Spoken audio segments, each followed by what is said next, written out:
Hello again, everybody, and welcome to the Jim Cornette Experience, where this past weekend the WWE presented Crown Jewel, and AEW's ticket sales are taking it in the family jewels. We're going to talk wrestling, Reggie's Corner, and how far Daniel Boone could walk right here today. And joining me, Hawaiian Brian, the podcasting lion, the king of the Arcadian Vanguard Podcast Network, Mr. Co-host to you, a true frontiersman blazing a trail for the wrestling fan, the great Brian Last, everybody.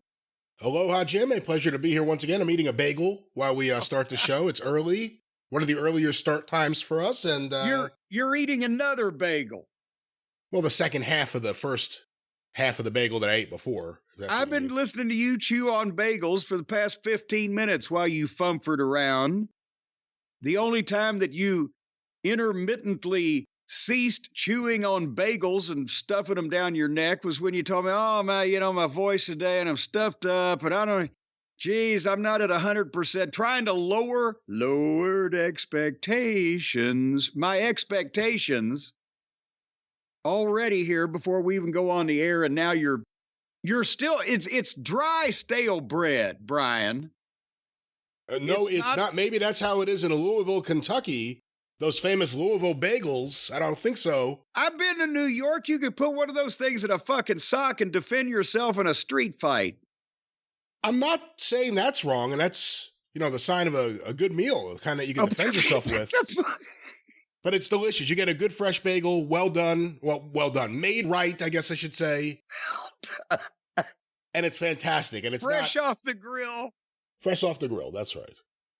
Oh, Jesus Christ. So basically, you should have a bagel place called Slapjacks. And that way you get one to eat and one to take home to defend yourself with on the walk back. That's the biggest thing I miss from Long Island. Not living there anymore, is 24-hour bagel places all over the place. Anytime, day or night, whenever I need a bagel, I can get one. Fresh. Ed Cohen, who was the arena booker for the WWF back when, and actually, I think he may have been for the WWF. He was there then. He was one of the early employees, definitely of Vince Jr., and may have been there as a up-and-comer during Vince Sr., but nevertheless, he booked all of the arenas. He booked the live event schedule, including the TV tapings where they were, and routed the pay-per-views and the whole 9 yards, and was the major domo of the live event schedule from that point in time to the early 2000s or maybe later. So quite a while. And a fucking hilarious guy. And he was the most fun of anybody in the Titan Tower office to talk to if I had to speak with anybody. But he would always order his morning bagel burnt. It would have to go through the toaster like 2 or 3 times or however long it would take to look like it had an acetylene torch taken to it. And then he'd smear the cream cheese or whatever the case may be. And boom, when he bit into it, fucking soot flew. It was, but that was it. That was it. He would even castigate people like, make sure it's burnt. Well done, I think he might have even said. Well, that's one of the reasons you heard me eating it, the one I made, and I can have it various different ways. This was really toasted, really burnt. Really? We got a really burnt bagel. Really burnt with lots of butter. And all right here on our shoe. All right, speaking of shoes, I'm excited to tell you the big news of the week. Put myself in the shoes of me as a little kid. I'm just giddy again. Because do you know what is now airing on not Me TV, not our friends over there at Me TV? I don't know if there's an affiliation behind the scenes, but it's FE TV, Family Entertainment Television, FETV. FETV. It's over there on, FE TV, I think, is if you're going with the Me TV example. Well, if you have a free channel, you wouldn't want to pronounce your channel as FE TV. FE is free? But it's Family Entertainment, FETV. Whose family? Well, your family or my family or anybody's family. The Addams family, for that. They might even show that here pretty soon. But it's entertainment for the whole family. You got everybody from grandma and grandpa down to the kids and the pups and the kitties. But guess what has debuted now, and they started airing it from volume 1, issue 1, from season 1, episode 1, that I had never seen before. One of my favorite TV shows of all time, and now back on the air. Can you guess what it is? Captain Video. Oh, God damn it. Do they even still have a library of Captain Video, or was that all in the pre-Kinescope days? I'm not sure. So it's a show from your youth? Is that what it is? I dropped a clue earlier, but you probably weren't listening. You know, usually not. Is it bigger than a bread box? Chatty Patty? No, I'll save the listeners. Tubby the Tuba? The rest of the Tubby the Tuba. Womp, womp, womp, womp, womp, womp, womp, with a Peter Griffin musical walk. No, I'll save the listeners the rest of your vain, lame attempts at fucking ad-lib here. You're not going to make the groundlings this week, Brian. Oh, no. Daniel Boone is back on Fee TV that you don't have to pay for. Daniel Boone with Fess Parker. Daniel Boone, the 1960s TV series. And when I was a kid, when I was, say, 5 years old, besides the fact that that was the only time, except for the local news, where anybody on TV was talking about Kentucky. Well, how could you not be hooked? As a 5-year-old kid, you see Daniel Boone throw the tomahawk and split the tree in half, and here come the credits, and I'm like, as a 5-year-old, I'm like, God damn, he must have thrown that real hard, because I've run into some of these trees around here, and I don't think they'd go that easy. Davy Crockett wannabe. He was. No, he wasn't a Davy Crockett wannabe. It was Davy Crockett. Davy Crockett, too. Yeah, it was Davy Crockett, actually. Yes, sir. Fess Parker became a goddamn multimillionaire, owned fucking massive real estate in California, a vineyard or a winery or whatever they call them type of things, all based on portraying people wearing raccoon pelts on the top of their heads. When I was a kid, the Disney Channel, which was just starting up on cable in the 80s, other than Donald Duck Presents, they always had Davy Crockett and then, of course, Zorro, the gay blade. Well, we don't know what Zorro's private life was like, and I think it's presumptuous of you. No, it has nothing to do with his sexuality. He's just happy. He's happy with a blade. He's like Moxley. Ronnie P. Gossett used to say that. He'd say, I'm not gay, I'm just happy. Or I'm just friendly, is what he'd say. But nevertheless, Fess Parker was Davy Crockett in 1955-56, the season of Disneyland, where they recounted the exploits of Davy Crockett, King of the Wild Frontier, and it led to the first big kids television merchandising boom. They were earlier really than the big Mickey Mouse Club shit. And it was fucking Fess Parker mania and Davy Crockett mania all over the place. And so when they're going to do Daniel Boone, well, who's got the market cornered on the goddamn frontiersman? They go to Fess Parker again. And there he is as Daniel Boone. I'll never get another role as good as Davy Crockett. Guess what? Keep that hat. And again, you know, there he is. He's in the coonskin cap, right? But he contributed to a lot of delinquent children, did Daniel Boone. Now that I've seen, because I saw I've never seen the first episode because it aired 2 weeks before my 3rd birthday. So I was not into the hour-long network dramas, you know, in the evening at that point in time. But over the next couple of years, as I mentioned, boom, not only the fucking tomahawk going through the tree, but then in the 1966 fall season, everything goes to color pretty much on network. And my dad got one of those beautiful old console color TVs. It was a giant piece of furniture from the newspaper as a thank you for, I don't know what it was, but, and so we were watching, and then the color episodes, boom. Now I'm hooked on Daniel and Mingo, his good bosom buddy. And then later on, Gabe, Rosie Greer. But then they started syndicating the black and white episodes from the first couple seasons, and you get the fine character actor Albert Salmi playing Yadkin. And we wonder where Daniel's daughter Jemima went when they went to color. I'm not sure what happened there. Suddenly it was just poor old Israel was a single child. But nevertheless, he led to a lot of delinquent children. Because if you were trying to imitate Daniel Boone and live your life like he did, think about this. It's an attractive song. They draw you right in. Daniel Boone was a man. Yes, a big man. And he fought for America to make all Americans free. From the coonskin cap on the top of old Dan to the heel of his rawhide shoes. The rippinest, roaringest, fightingest man the frontier ever knew. Well, that's cool, right? All the kids want to be like that. Oh, yeah, that's cool. Right? Right. But then think about what he's doing. For example, in the first episode, he was instructed by the General Washington up there in Philadelphia, where the capital was back in the 1770s, to go down and check out this place called Kentucky, the dark and bloody ground. Because this place was fucking wild back then, right? The Indians didn't even live here full time. They just used it as the hunting ground. It was very inhospitable territory. Imagine them mountains.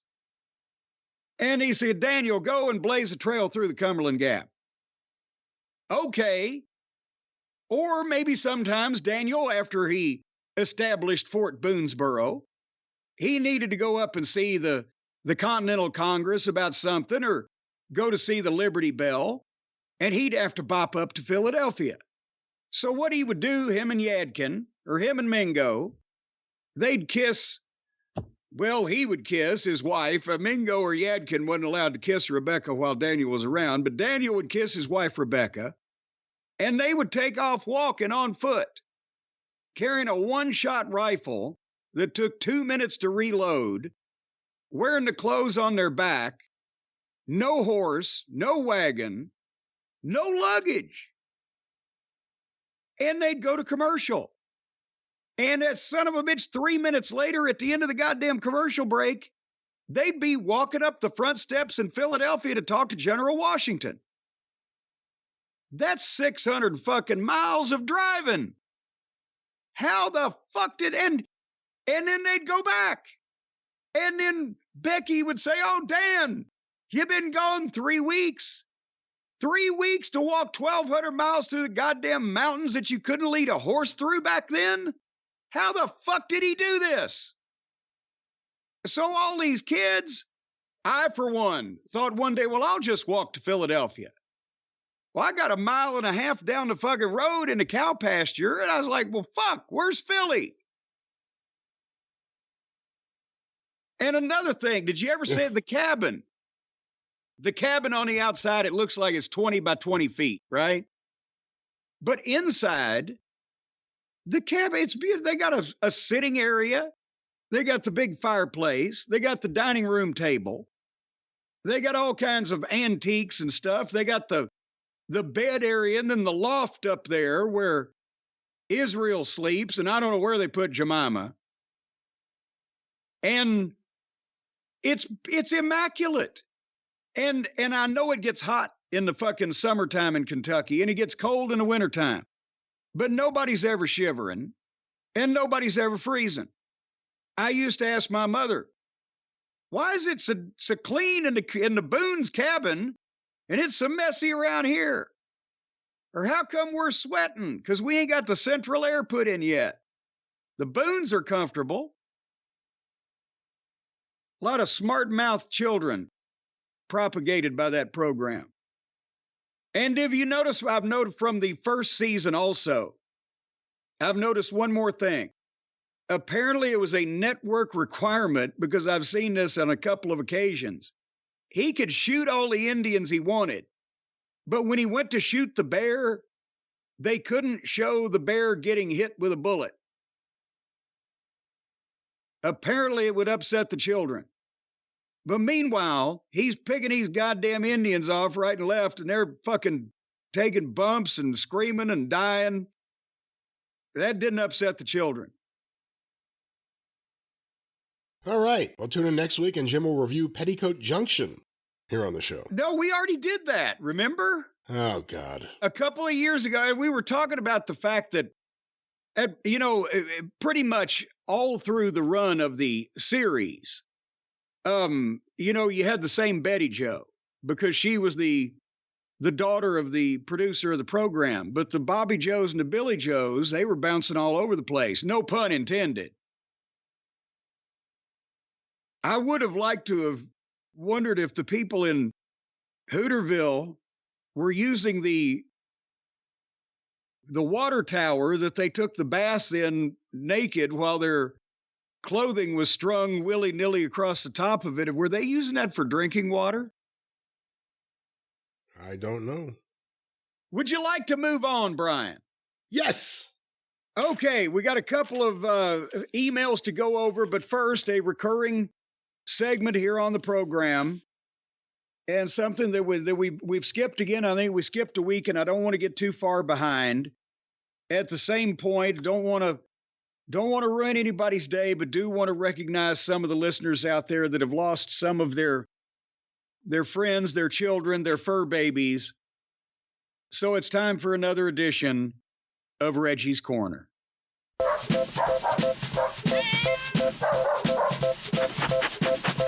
Reggie's Corner. We're here to talk about your good boys and girls. Reggie's Corner. We're so sorry they're dead now. All right, let's go to an upbeat topic from the Fess Parker talk, like dead animals. Well, it's not my fault that you didn't have anybody to look up to up there. Is nobody ever famous, a frontiersman or a trailblazer from New York or New Jersey? Yeah, they all came from Kentucky and Tennessee in the case of Davy Crockett, King of the Wild Frontier. Yeah, we didn't have a lot of frontiersmen on Long Island, no. Well, see, that's your problem. That's your problem. Yeah, nobody up there going to blaze the trails for the people, the westward expansion, westward hoe the wagons. And every wagon needed their hoe. But right now, we're going to talk about some of the furry friends that we have lost in the cult of Cornette, our listeners out there, and starting with Mike from Louisville, Kentucky, who had written a couple of times. One, it was almost going to happen, and then unfortunately they didn't get the miracle they were hoping for, and Mike and his fiance's little 11-year-old Jack Russell Charlie passed away, and he had a variety of illnesses that came down with all at once. But we want to send our thoughts out to Mike on Charlie because it was a sad email, and I don't want to bum you out, Brian. You're being such a stick up your ass today. I'm very sorry about the passing of Jack Russell Charlie. Well, no, he was a Jack Russell. His name was Charlie. His name wasn't Jack Russell Charlie. Jack Russell Charlie is what you said. Well, that's without... Do I have to go into every bit of detail? Their 11-year-old Jack Russell Terrier, Charlie. A Jack Russell is a kind of dog. You're aware of this, are you not? I am aware of this, yes. All right. Well, then I spoke correctly. All right. Well, Charlie says, I want some good and plenty. Let's move on. Ryan from Sarnia, Ontario. I have posters in my collection of independent shows, outlaw shows, if you will, from the 70s, from the Sarnia Arena with Chris Colt and Bulldog Don Kent and the variety of folks like that. And he wrote, hi, Jim and Brian. I had to put my best friend Ray down last week. He was a 14-year-old Rottie Beagle mix who lost his battle with cancer. We'd listen to your shows on our daily walks. If you can mention him on Reggie's Corner, it would mean the world to me. That's a great name, Rottie Beagle. No, it was a Rottie Beagle, meaning a mix of a Rottweiler and a Beagle. Oh. Another Ryan from Grass Lake, Michigan. Not to be confused with Clear Lake, Iowa. Unfortunately lost his male German short-hair pointer. That's the breed and the kind. The name is Sorebone. On September 6th, he was struck by a car. He would have been 4 years old on October 22nd. Sorebone? Sorebone. Miss, help me. I can't find my Sorebone. Man, where's my Sorebone? Well, no, he just goes out and calls him, and he comes, just screams, Sorebone! Sorebone! But Ryan said he was a special dog. Please put him in Reggie's corner. So we did. Yes. And also, Zach. I believe, is this Zach? Hold on here. Yes. Well, he's a Lego maniac.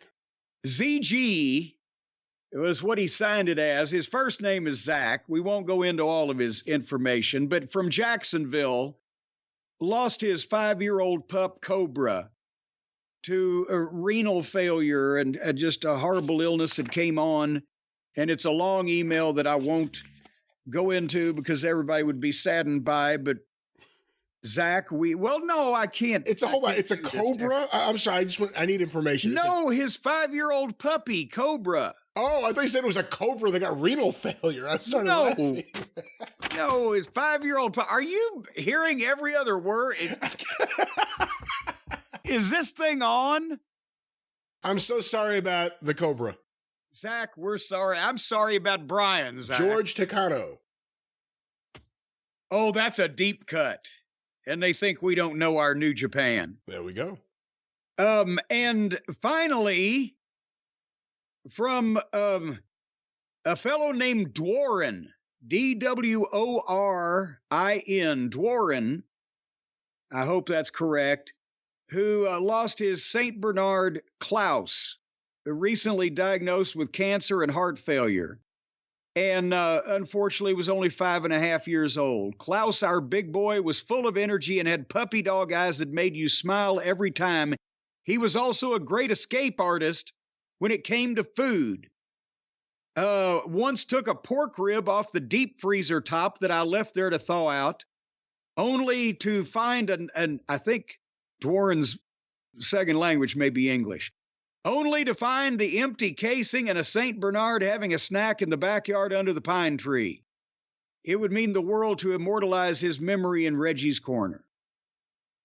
Well, we're sorry about Klaus. And Sonny Von Bulow as well. Well, and Sonny as well, his St. Bernard wife in their St. Bernard house with their St. Bernard marriage. And real quick, I said finally, but yeah, you did. This is a special. We've got a celebrity member. What? For the first time, I guess, that I think ever, we've got a celebrity member of Reggie's Corner. Who's this?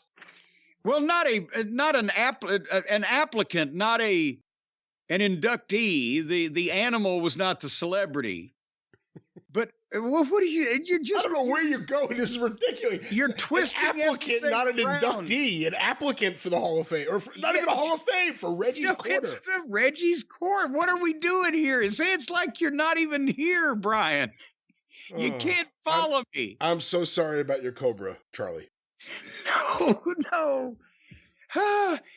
My old friend Rich Bocchini, the erstwhile and gadabout pro wrestling broadcaster, announcer, play-by-play man who I worked with during my foray into the jungles of MLW a few years back.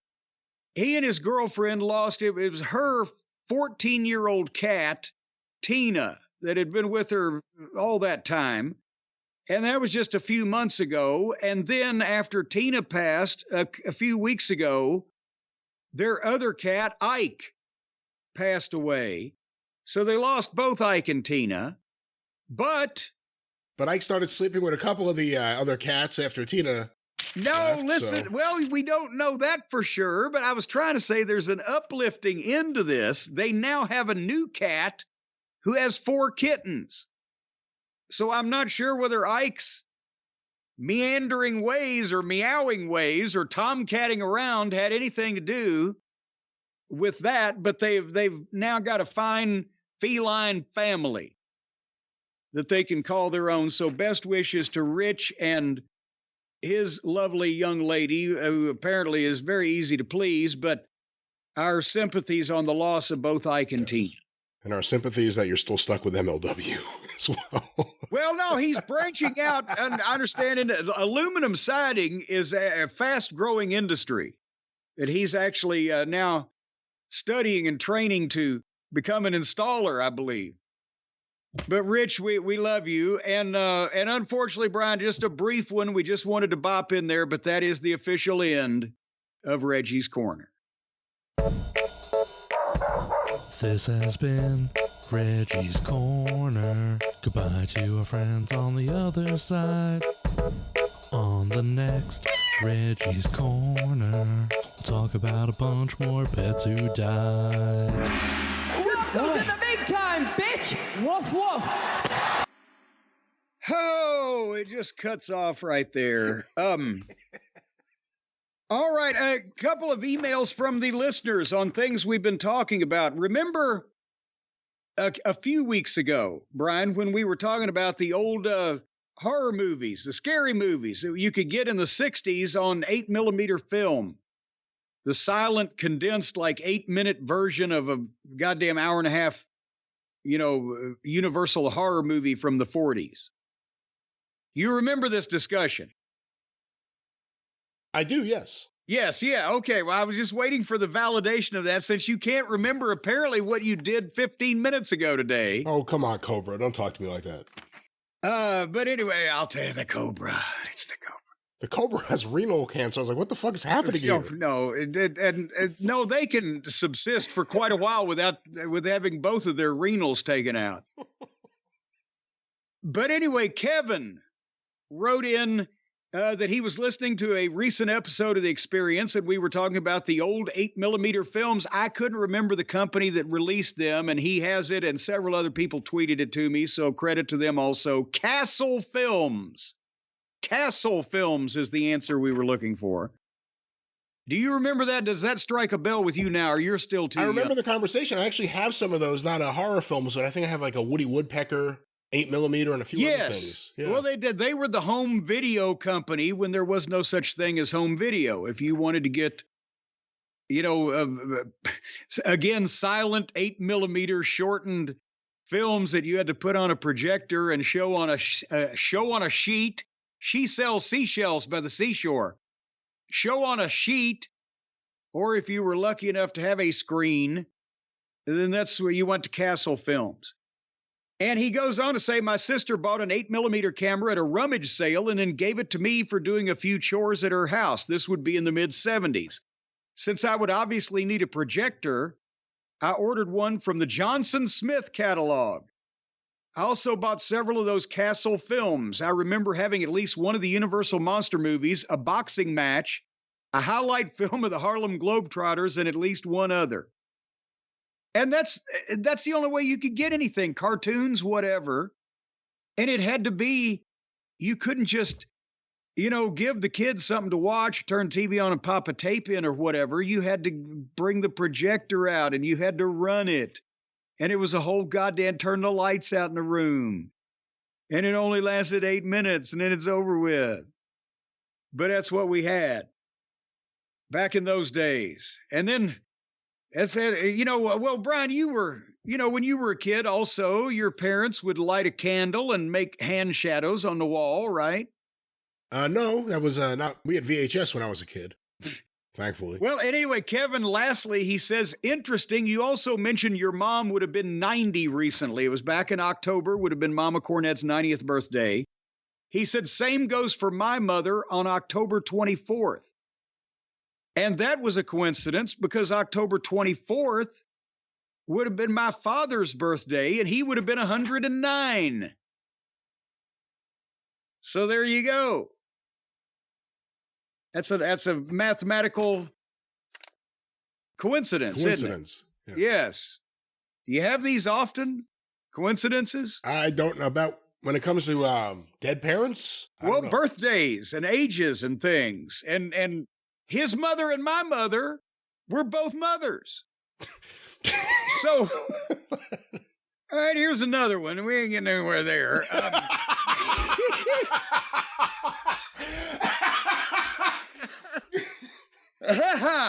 This is from Trent. I don't think it's the one in The Best Friends. But Trent says, and he actually sent pictures to back up what he is going to be saying here. So he's not just pulling this out of his ass. He sent me, and they were not great quality pictures. I could see what he was talking about, but if I could figure out how to blow them up on my computer, I would goddamn read them. But since I can't, I won't. But nevertheless, it was basically, he says, "Hi, guys. My brother and I went to the AEW Collision event in Memphis last Saturday. And we actually managed to come out with some program notes we found lying around." Program notes? What does that mean? Yes, it was formats. I'm apparently that on AEW paperwork or stationery, whatever the case, that some members of the production crew would have had. It didn't look like TV formats per se, as in interview here, match, whatever, but it looked like some type of cues for lighting or the sound people or whatever, because it would need to know which area they were coming out or whether they were face or heel, right? And some production notes for some element of the crew that they apparently just leave laying around. But he says what was interesting was that Claudio and Wheeler Useless were listed as face, question mark, question mark, question mark, question mark. They don't even know on their own paperwork. And that's what Trent says. I know Cornette recently mentioned that the faction was not in a clear face or heel position. I would love to get your thoughts on the lack of an internal decision regarding their personas. They don't even know on their own paperwork whether they're fucking faces or not. It was... It's nothing but disorganization there in every way, in every facet, in every department. Are there departments? I don't know. I mean, but everywhere. There may be compartments. And he says, I do want to add that we did have fun, but there was a shitload of wrestling, like 5.5 hours total. It sucked to see the light attendance, and the crowd that was there was completely burned out by the end of Collision when there was still about 2 or 3 hours of wrestling left. Did he say light attendance or light attendant? No, it sucked to see the light attendance. Oh, I thought it meant like it was so dark they had a light attendant, someone walking around like a fucking flashlight. You know what? What they need to do is they need to get the guides down at Mammoth Cave. Because they got all the experience. They'd be able to guide the fucking small amount of fans that come into these cavernous buildings through the fucking dark, wet, dank wilderness.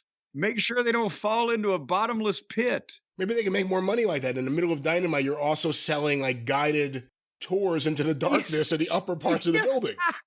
Yes. And they'll greet every fan coming in the door by their first name. Hello, George, and this will be your spelunker for tonight. He's going to take you on a tour of the cavernous areas of the building. Please keep your helmet light on at all times and stay on the marked trails. This is the mezzanine. No one has ever seen AEW from the mezzanine. Domestically. And then they'll have, what's that guy's name? Daniel Cameron? They'll have him do some kind of documentary about James it. Cameron.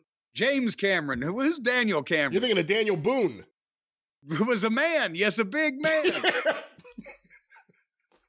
What a boon, what a doer, what a dream come a truer was he. I'm trying to mention another thing here. What's that? The last email I have to bring up here is from Max. And I can't pronounce his last name. It's something like Asperger's. Like Cartman's episode of South Park, where he was taking the patties and sticking them down his back of his crack of his ass and then flavoring them in a tent and then putting them on the grill, and they became a big hit. That was the title of the episode, was Asperger's. But nevertheless, it's something spelled like that with a SHCH in the end, or in the middle. Anyway, hello, Max. He would like to share his experience from attending the October 27 Smackdown in Milwaukee and the crazy events that unfolded that night. Apparently, both his mother and he are cult members and regular listeners of the program. He listens with his mother, and he's a grown adult. Hi, Mom. So they got multiple generations of cult members in the family. So anyway, back to Friday, he says. So we got incredible seats, 4th row, right behind the announce table. It was worth every penny. He apparently loved the show.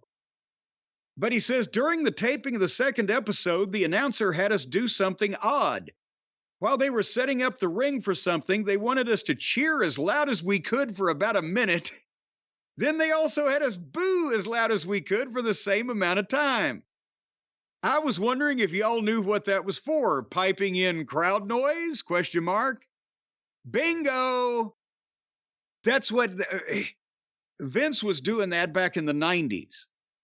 He would have Finkel go out, whoever it is now that serves as their Finkel for these things, and fire the people up and say, hey, we want to hear how enthusiastic you are. We want to get your faces on TV. And I stole that and did it for Smoky Mountain Television because we weren't sweetening audio, but in the more rudimentary TV production days, the way that you covered shit up that you didn't want to air, whether somebody whiffed something or, completely missed, or it looked like shit, or they bobbled it, or somebody, whatever, some horrible bad camera switch, you would get the crowd screaming and yelling both on audio and video with the floor cameras so that you could cut in a various excited response, and then you'd do the same thing for booing or whatever and say, we want to get all your faces on TV and all that shit. So that's what they're doing now is purely for they have that particular arena, that particular crowd. They're not just using fake crowd noise from 10 years ago anymore, right? They're obviously getting it from the arena every night like that. You see what I'm saying, Brian? Yeah, it reminds me of that story. And I heard someone a friend of mine or someone I used to work with had a similar story from when they did the Let's Go Mets Go video in 86, but it was a story somewhere. Maybe it was like an old Observer yearbook. Some fan was in the crowd for a WWF taping when they were doing the Coco Beware video for Pile Driver. And he was up on the apron singing and the fans are screaming. And then they did take 2 and take 3. By the end of it, the fans just hated Coco and hated the song. They kept having him redo it, and the fans, you want the enthusiastic fans, but you kill their enthusiasm after a while. And it wouldn't take Coco 5 run-throughs of that song to kill the enthusiasm.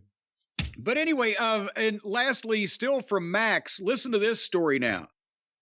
After our fun evening of wrestling, we started our roughly hour drive back to Madison, and on the way, we stopped to get food to eat when we got home. About 5 minutes after I got back on the highway, 20 minutes away from our house, I see a flash of a deer, a flash of light, crunching, squealing, smoke, and then silence. I immediately open the door and realize we're disabled in the fast lane of the interstate. As I'm doing this, I'm also yelling for my mom, and thankfully she responded and I helped her out of the car through the driver's side door. I did everything I could to get the car out of the road, but it was stuck. My mom and I both escaped with only scratches. Her head was fine, but I'm 99% sure I got a decent concussion from hitting that fucking deer at 60 miles per hour in a Prius. After that, we stood and watched as so many cars almost hit my car. Thankfully, nobody did. And eventually a semi stopped and helped traffic flow until the police came. A group of guys heading home from a hockey game stopped and ended up giving us a ride back to Madison. On the way back, we talked to the fellas, and they ended up knowing a local wrestling promoter that I know. It's crazy how fast life can come at you. 1 minute, you're having the time of your life at a wrestling show. The next minute, you're in the middle of the highway with a deer flying into your Toyota Prius. Well, there you go. Wow. Max, we are glad that you guys are okay. And fuck your Prius. I'm worried about the deer. You did not once say how the deer managed to, because a Prius and a deer might be 50-50, right? Because that little thing wouldn't be powerful enough to pull a greasy string out of a cat's ass, much less run over a deer. Have you ever hit a deer? I've never hit a deer.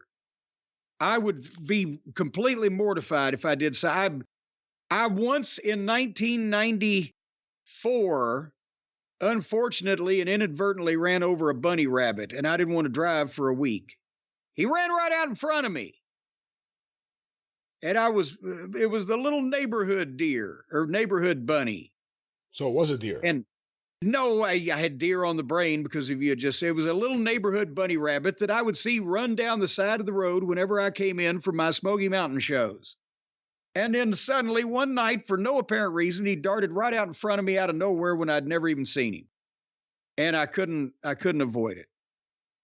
I once hit a deer coming back from an ECW show. Well, you ought to be ashamed of yourself. Oh, I wasn't driving. I was in Georgianne Macropolis's minivan, and it was me and a bunch of other people coming back from like the Lulu Temple in the middle of Pennsylvania.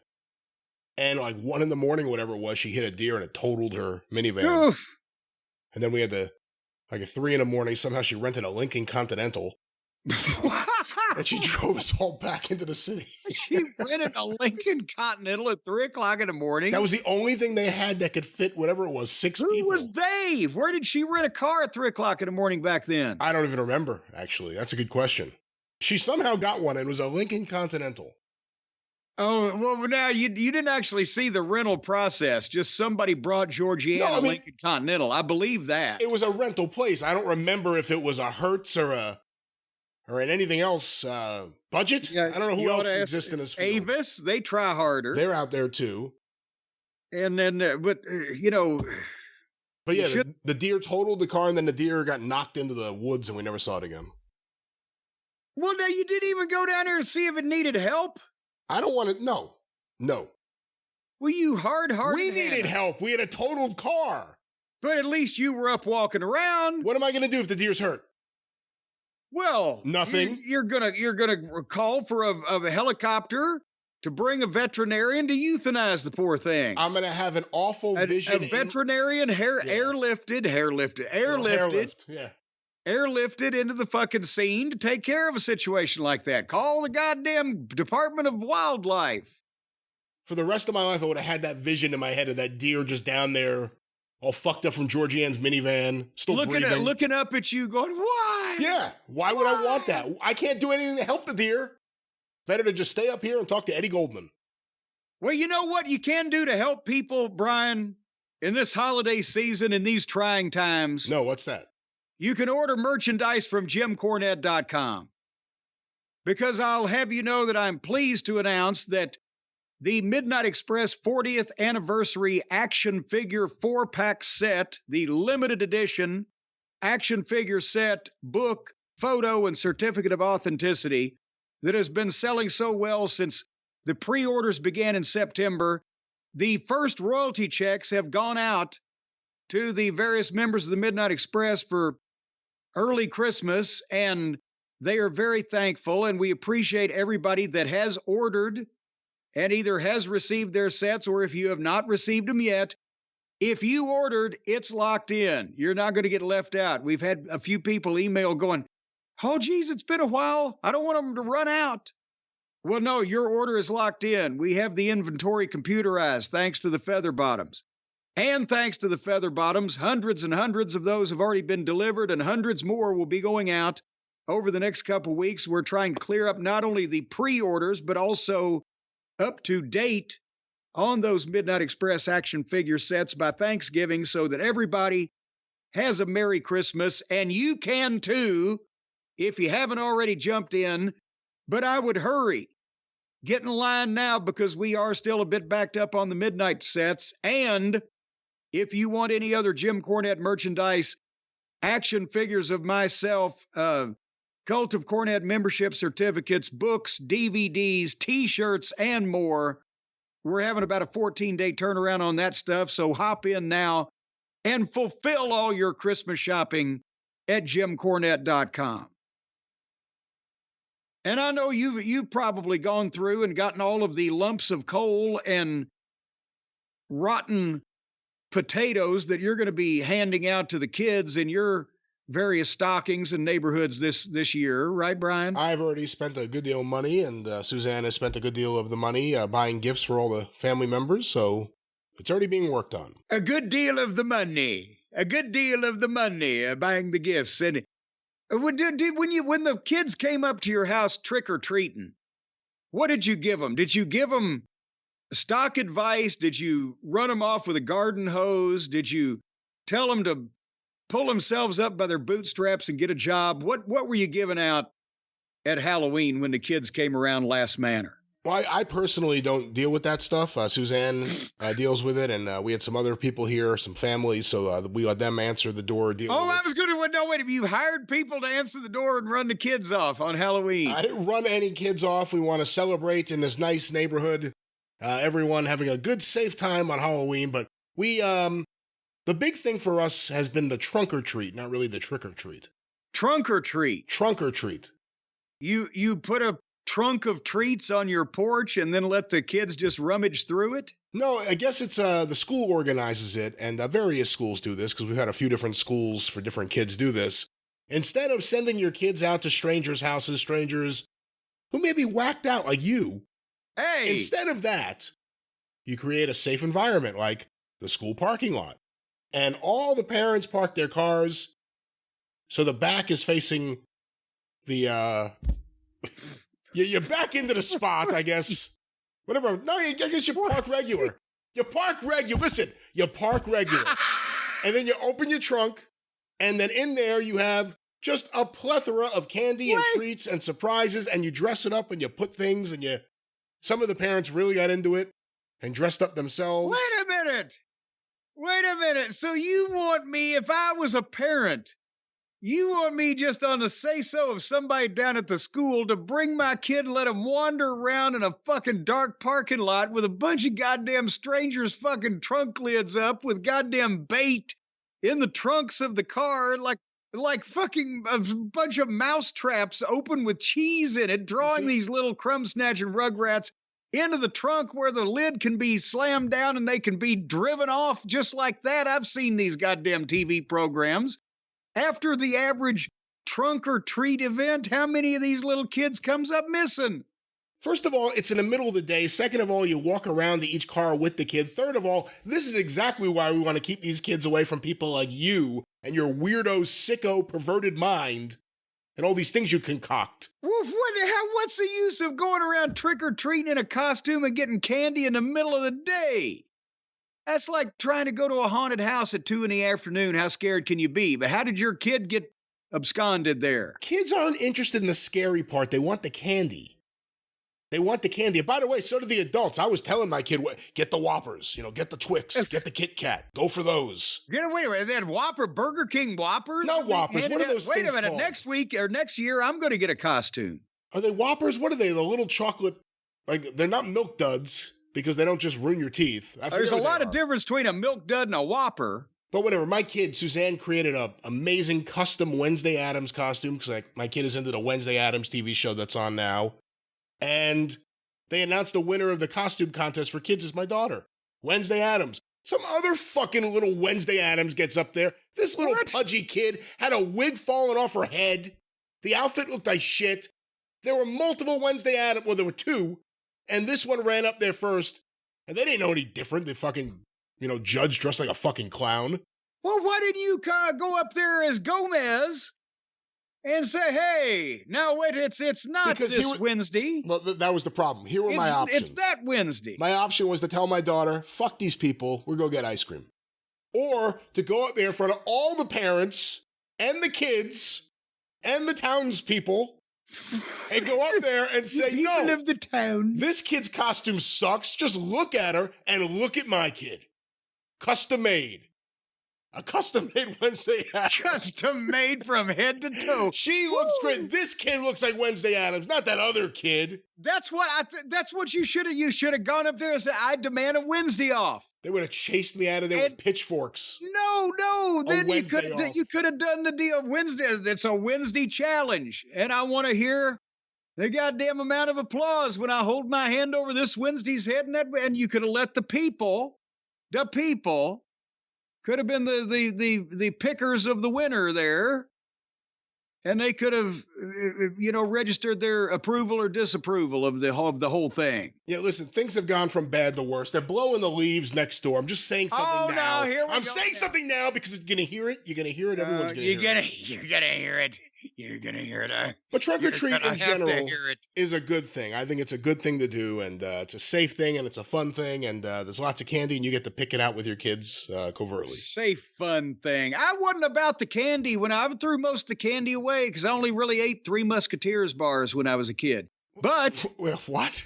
I like to dress up. One year we went down to Caulfield's Novelty, and I got the actual $8 a rubber Frankenstein whole head mask, and my mom made me foam rubber shoulder pads and a chest pad there, and we got green hand makeup, and I got big old clumpy boots, and we used Herman Munster's ensemble as the pattern for this.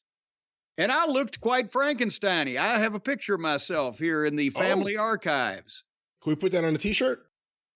I did. Well, it was probably copyrighted still by Universal because it's the actual Frankenstein. They wouldn't be able to tell it's me. I don't know if their face. Yeah, I don't know if their license from the 1960s rubber mask continues into photos from then, published now in 2023. But on T-shirts being sold, you never know about these things. We'll have to put our team on that. But nevertheless, what were we talking about? This has been Reggie's Corner. No, that was done a while ago. Trunk or treat. You treated the kids. I understand that they had a Halloween. This is where I was going with this, and we got sidetracked. Anything to stay away from the wrestling. They had a Halloween special in the NWA is where I was going with this. I don't know how they pronounce the name of their pay-per-view. I've seen it written down. Samhain? Was that it? Do you have any insight into how that's pronounced? It seems that your thought process has been the same as mine when it comes to what the hell is the name of this pay-per-view. Did you see how many buys the pay-per-view got? Is that a real number? I saw something in the hundreds, but maybe a few thousands. I saw 212. Okay, well, but then it was a few hundred. But apparently the most popular scene from that pay-per-view has spread on Twitter and around various places. And that's why we're talking about it, because otherwise who would give a shit?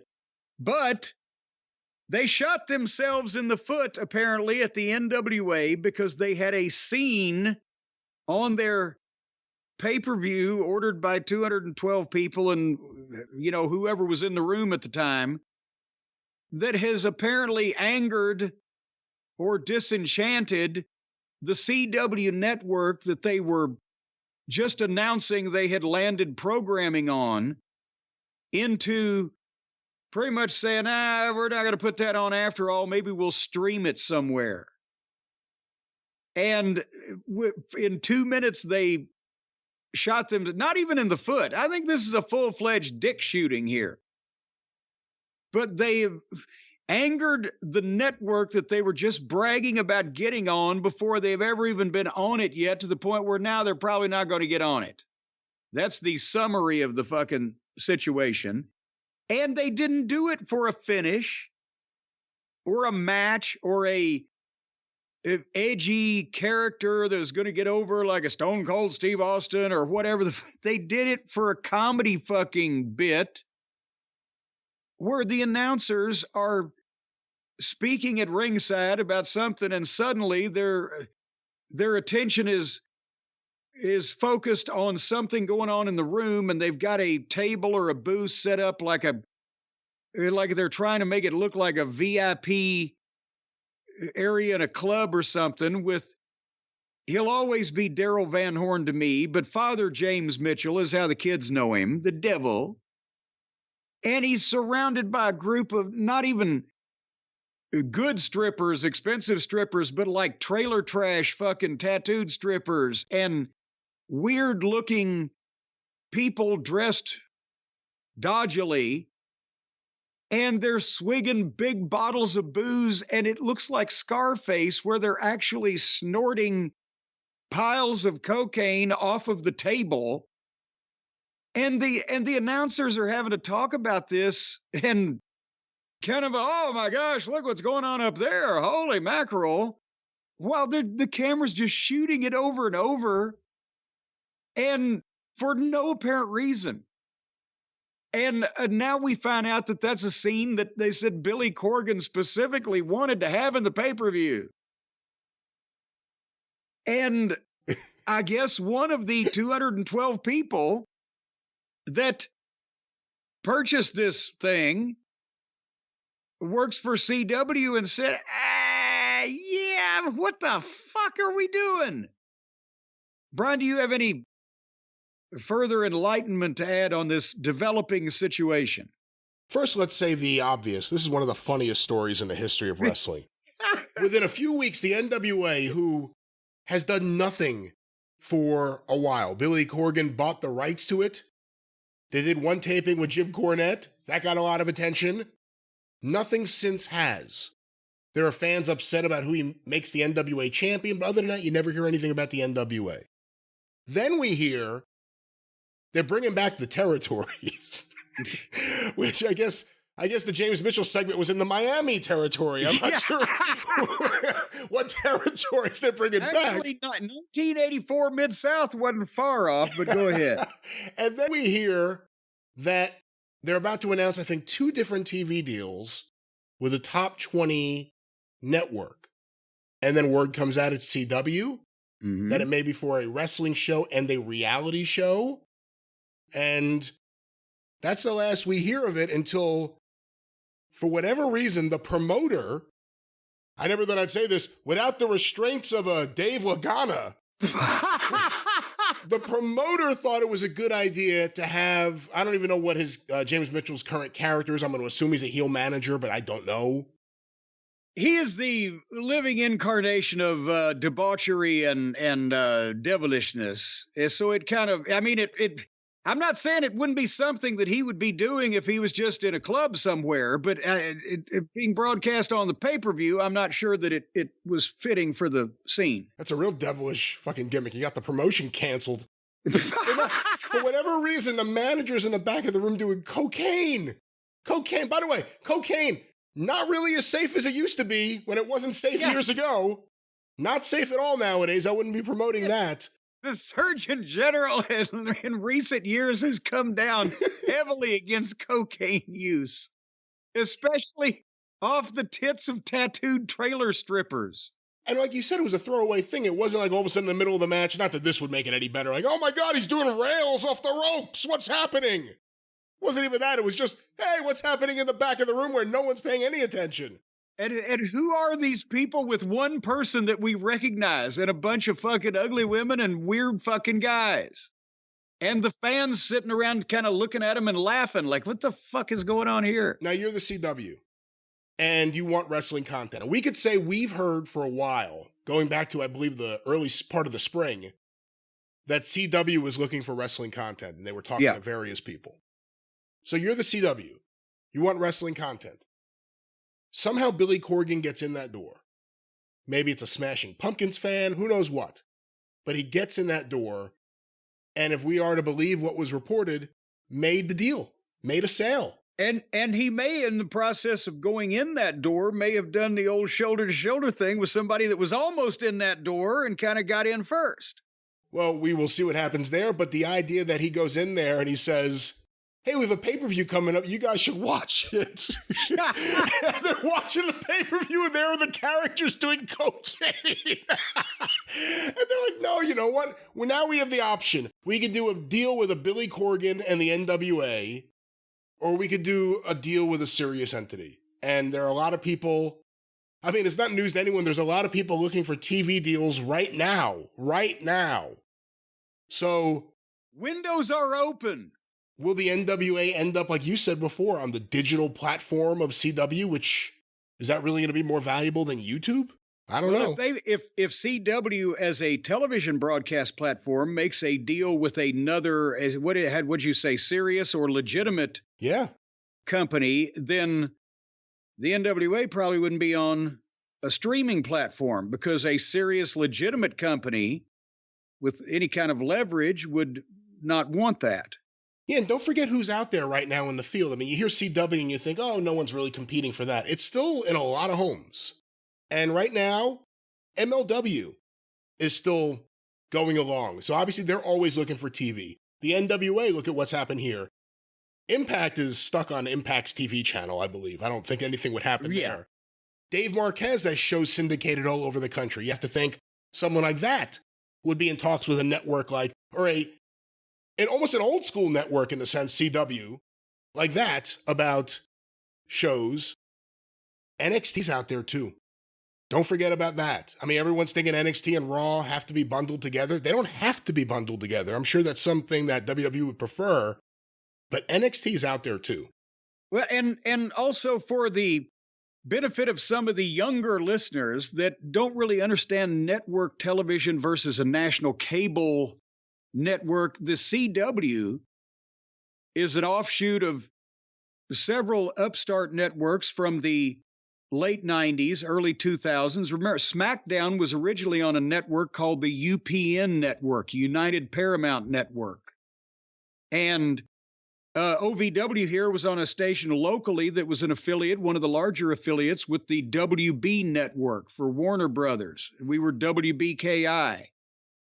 And God damn it. And then CW there was something else going on. Then there were some mergers. But at one point, these three, maybe you're going to look that up or Google it, but these three networks had signed up affiliation deals with as many local broadcast television stations as they could. So now, while the CW doesn't have a big time presence in terms of network programming that a lot of people watch, they have affiliations with tons of local broadcast stations in a lot of TV markets all over the country.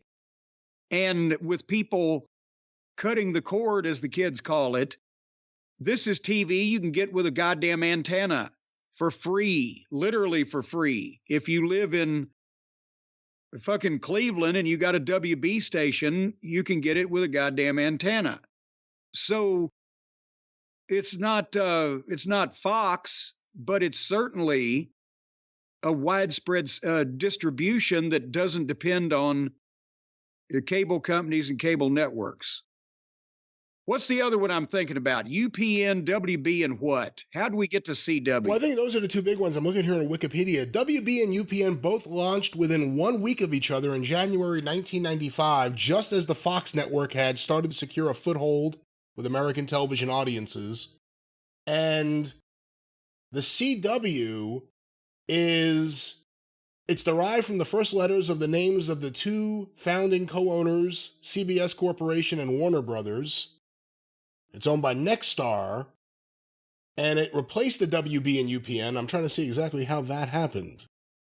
But you brought up It happened when they had a lot of shows that nobody was watching. Well, you brought up, that they still have different channels across the country.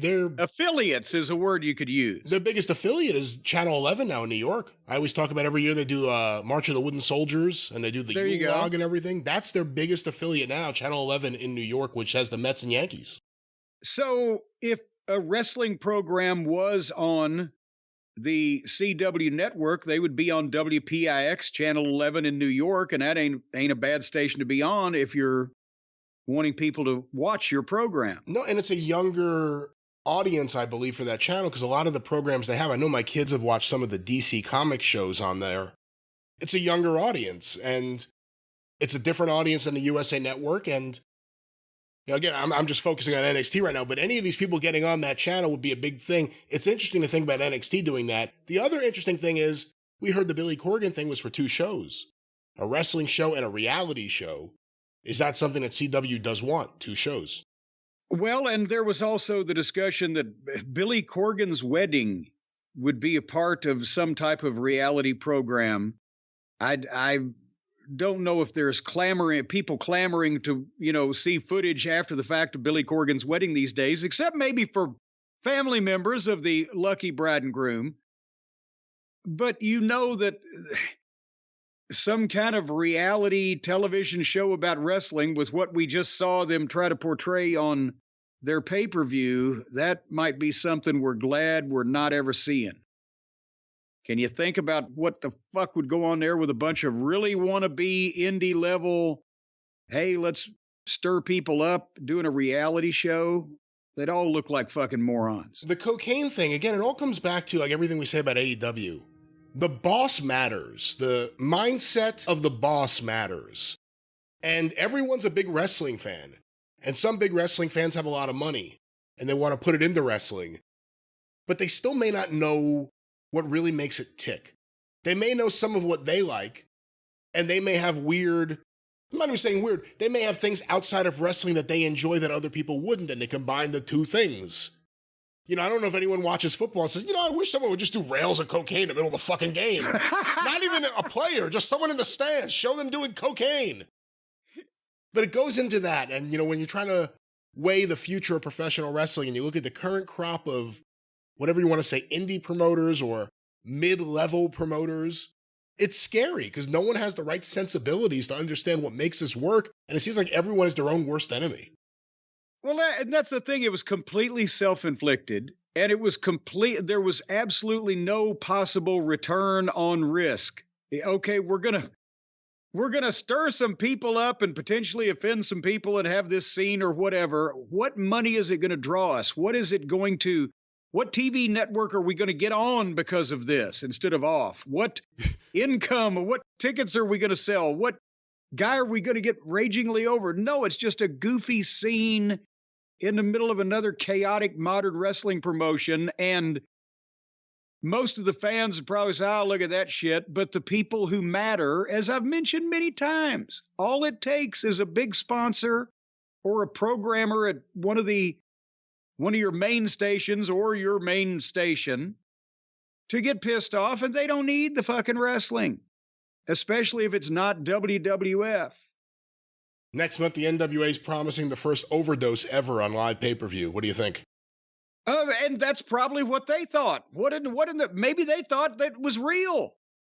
Who knows? Maybe it was real. I don't know. But these TV people, they understand the concept of pro wrestling. They don't follow it closely or understand why some of these things would happen. And if they are fans of a previous generation of wrestling that have now established positions of prominence, but they're in their 40s or whatever, yes, they're thinking back to the Attitude Era, but they're working in television today. So I would think they would almost have to be told, any television programmer today, no, we're not going to do what you used to see when you were 20 years old in high school in 1999. We will not have women flashing their tits in the goddamn audience. When you've tried to sell wrestling to TV programmers ever, whether it's now or whether it's 40 years ago or whenever it was, most of the time, you're not going to find a guy in the position to put you on a television station or a network who is currently a fan right now and watching and knows everything that goes on.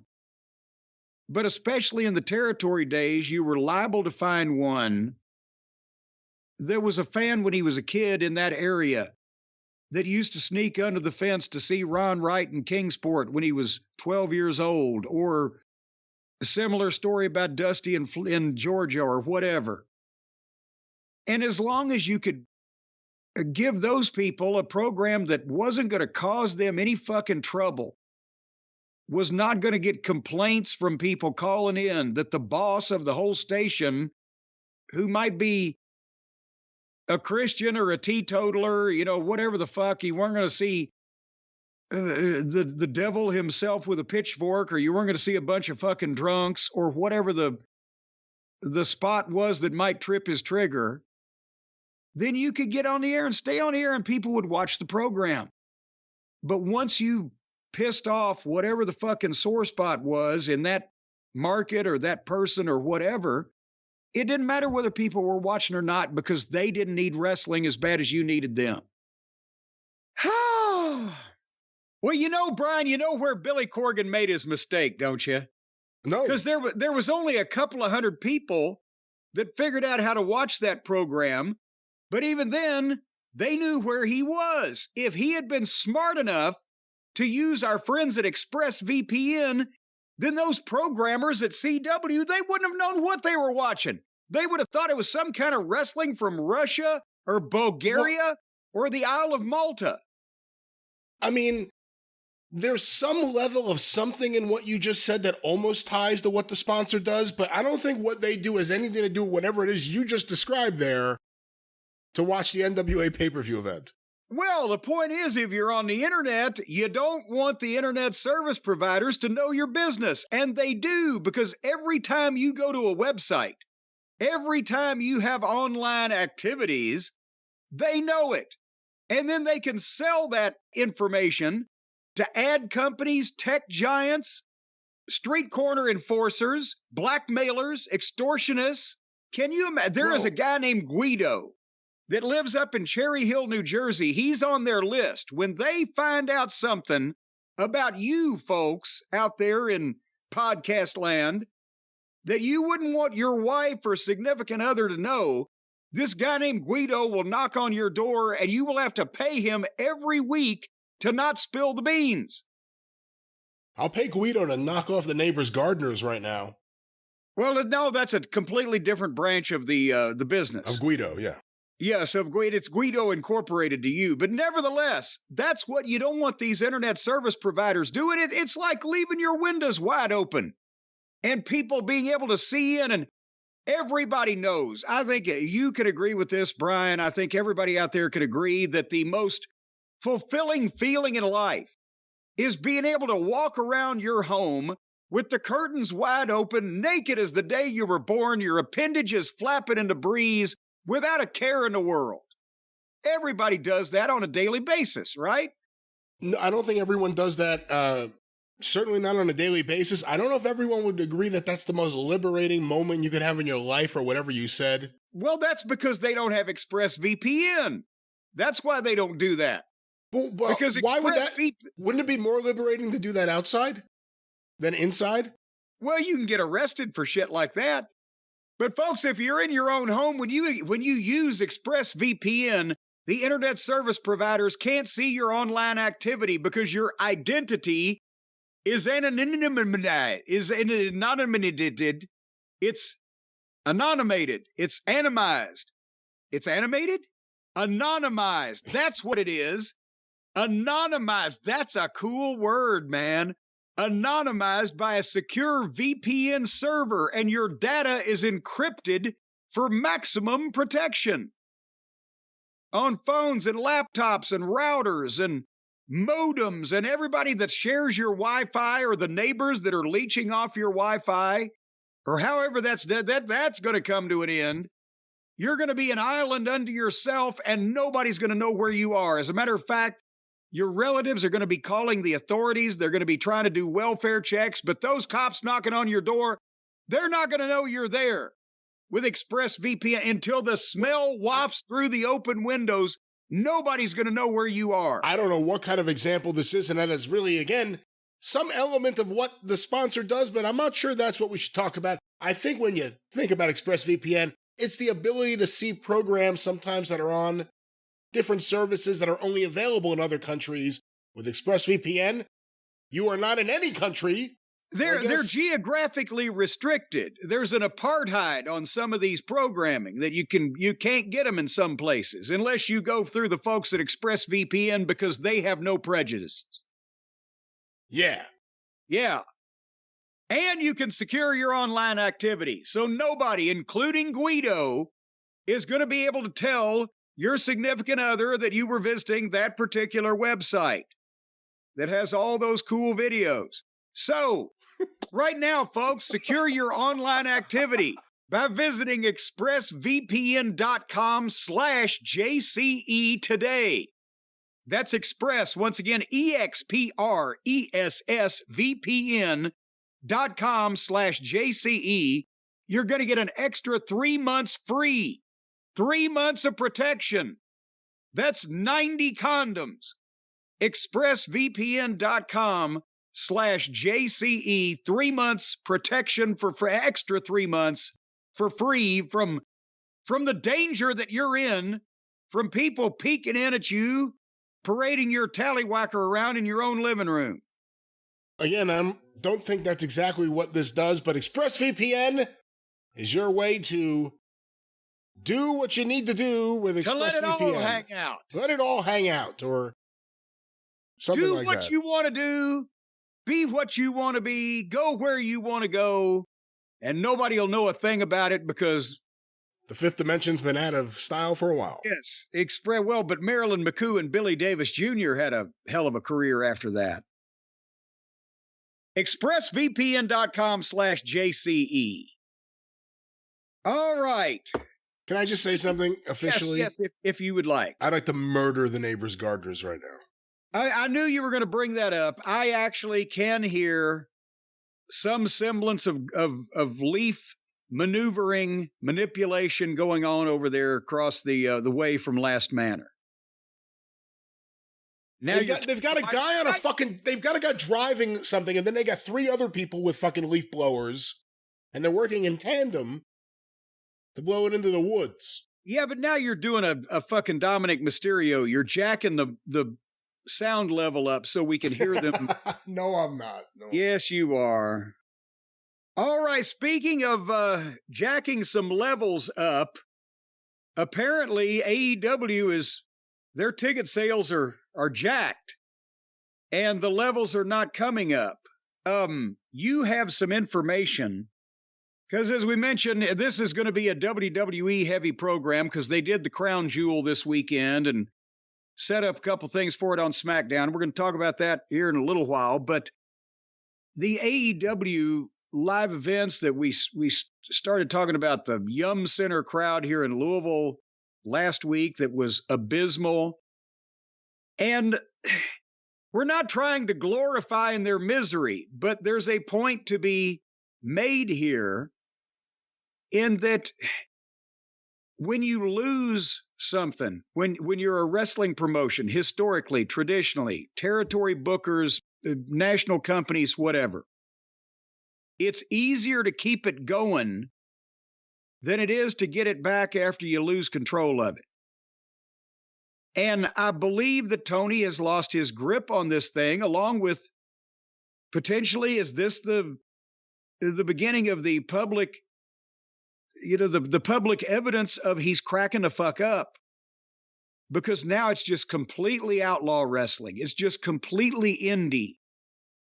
And everybody's getting hurt. And the people that the fans want to see are either hurt or fired or both. And the shows make very little sense. And much of the top talent is miscast because in Tony's world, all this shit still makes sense, but he's run off and left most of us because it don't to most of everybody else. And that's when you will see this in the history of every promotion, good and bad. It's harder to lose the grip on it and get it back than it is to just keep it going once you've got it.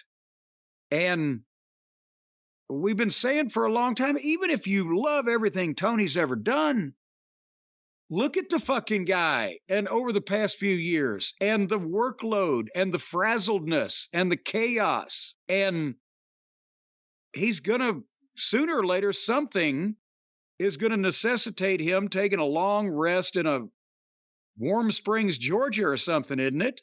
And nothing else is coming easy, too. I mean, I just saw footage over this past weekend of, I guess, fans in England.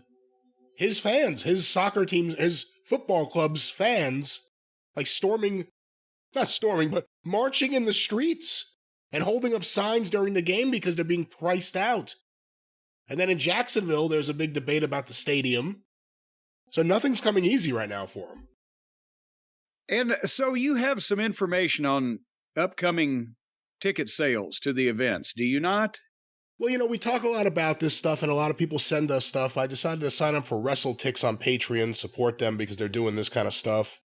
And you sign up today, you get 6,000 emails tomorrow. We've received a lot of emails. Let me see this one, because a lot of these say first count, and I guess that means when they first started selling. But for instance, November 22nd, Dynamite is coming to the Wintrust Arena, Chicago, Illinois. The available amount of tickets right now are 3,107. The current setup is 5,224.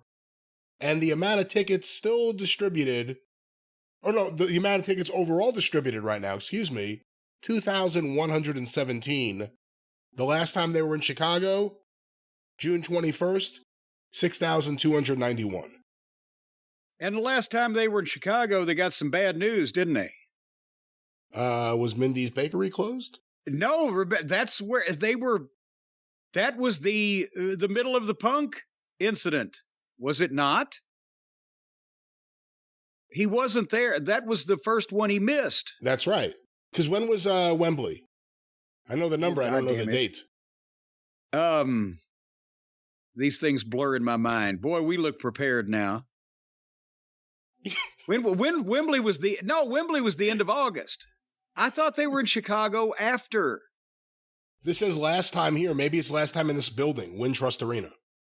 That's what it is, because they were in Chicago the following week, right? You're right. For a pay-per-view. So you led me down the garden path there.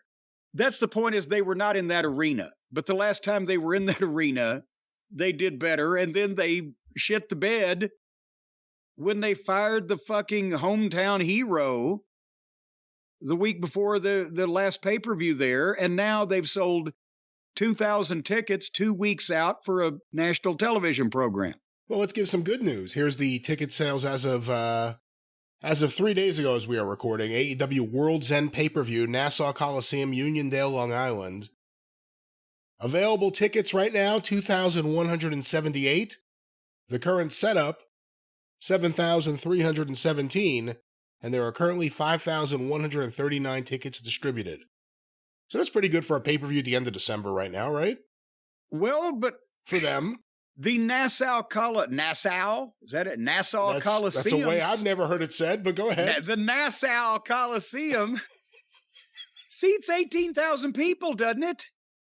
If you use it? I don't know if it's that many, but I've been there. They renovated it. Did they make it smaller? Well, potentially. Sometimes that happens. But nevertheless, it's a goddamn major arena.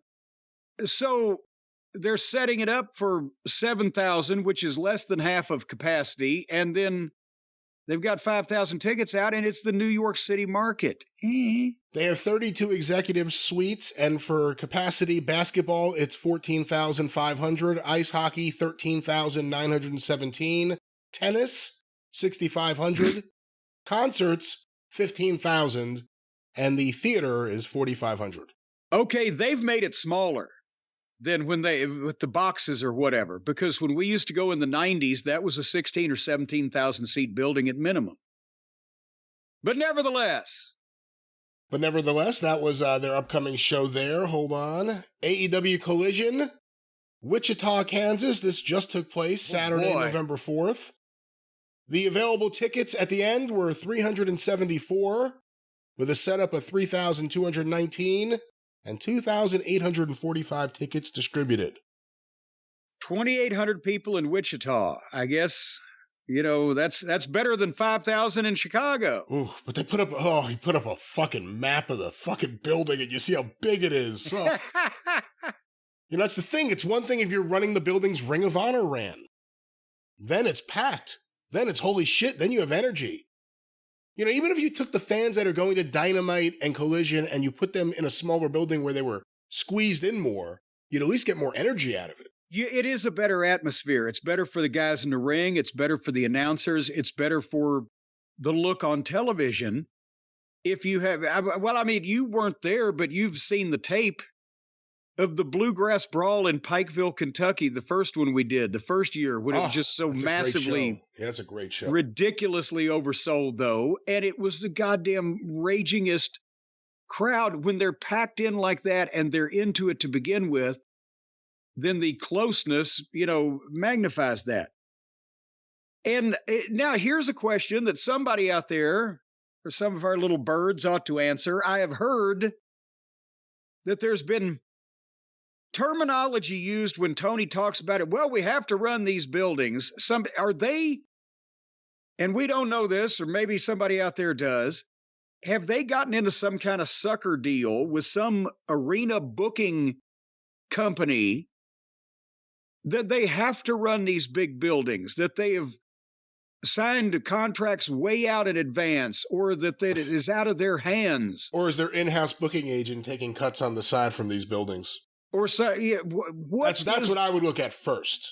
Well, what's the reasoning? What is the goddamn, how is anybody justifying at this point renting 20,000 seat arenas and not selling 3,000 tickets?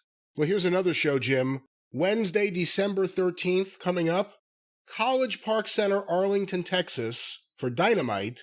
And that's Dallas, by the way. That's Arlington and Dallas are pretty much joined at the hip. It's not even a distant suburb. The map here, it starts with it only shows you one row from the camera side, and then everything else is the rest of the building. Available tickets right now, $995. The current setup, 2,561. And the tickets distributed are 1,566. And 1,500 in the Dallas-Fort Worth Metroplex. There are local spot shows that are doing that. Well, this coming week, this is as of 2 days ago. I'll see if there's anything else current. Dynamite will be in Portland at the Moda Center. Available tickets, $852. Current setup, $49.48. Tickets distributed, 4,096. Wow. Last time they were there, January 6th for Rampage at the Veterans Memorial Coliseum, 5,083 tickets. You know, if you can do 4,000 people, well, that's because all the Seattle crew, their family and friends are driving down, right? Well, also, it has a note here. There are 2 offers. I have a code for the buy 3, get 1 free offer. That's the first time I've seen buy 1, get 2 free offer. Oh. So, a couple different offers out there. Now, wait a minute. If you buy 3 and get 1 free, but then you buy 1 and get 2 free, then together... Oh, yeah, it's a buy 1, get 2. Now, I was thinking buy 2, get 1. Wow, buy 1, get 2. Well, but if that case, if you buy 4, you get 8. And with 6, you get egg roll. Why aren't they telling people what an affordable night for the family this is? Buy 1 ticket, take 8 people. They don't want people to know, I don't think, until the last minute. And, you know, and even that didn't work in Louisville, and they're standing outside handing them out. Here's the thing. We're joking and we're laughing, but Tony, I will leave you with, again, some advice. Bow the fuck out. And... At this point, I don't even trust Tony to be able to appoint a new booker because of his completely bad judgment about everybody he does business with. But he needs to recognize that somebody needs to take that fucking thing over, that he needs to weed out the shitty talent. And even if some of the talent isn't shitty, focus on what you want to do instead of trying to do everything, because everybody's not a goddamn mark of every subgenre and niche product of wrestling in the history of the world, and do a focused sports-based presentation like you teased people about to begin with, and try to make some new talent instead of reliving your childhood fantasies now that you can collect all the WCW wrestlers from the 90s. And, you know, but it's going to take a while to get it back. It's not going to get better than this in the next few months, or maybe at all ever. But even if they tried now, you can't turn the battleship on a dime. So if they started now putting all the talent in different places, making more attractive matchups, trying to do a serious program, weeding out all the fucking, you know, juvenile tomfoolery that Tony and a lot of them are, you know, wrapped up in, it'll be months before you see a change at the arenas. So, hey, speaking of battleships, quickly, let's do some WWE numbers just for comparison's sake.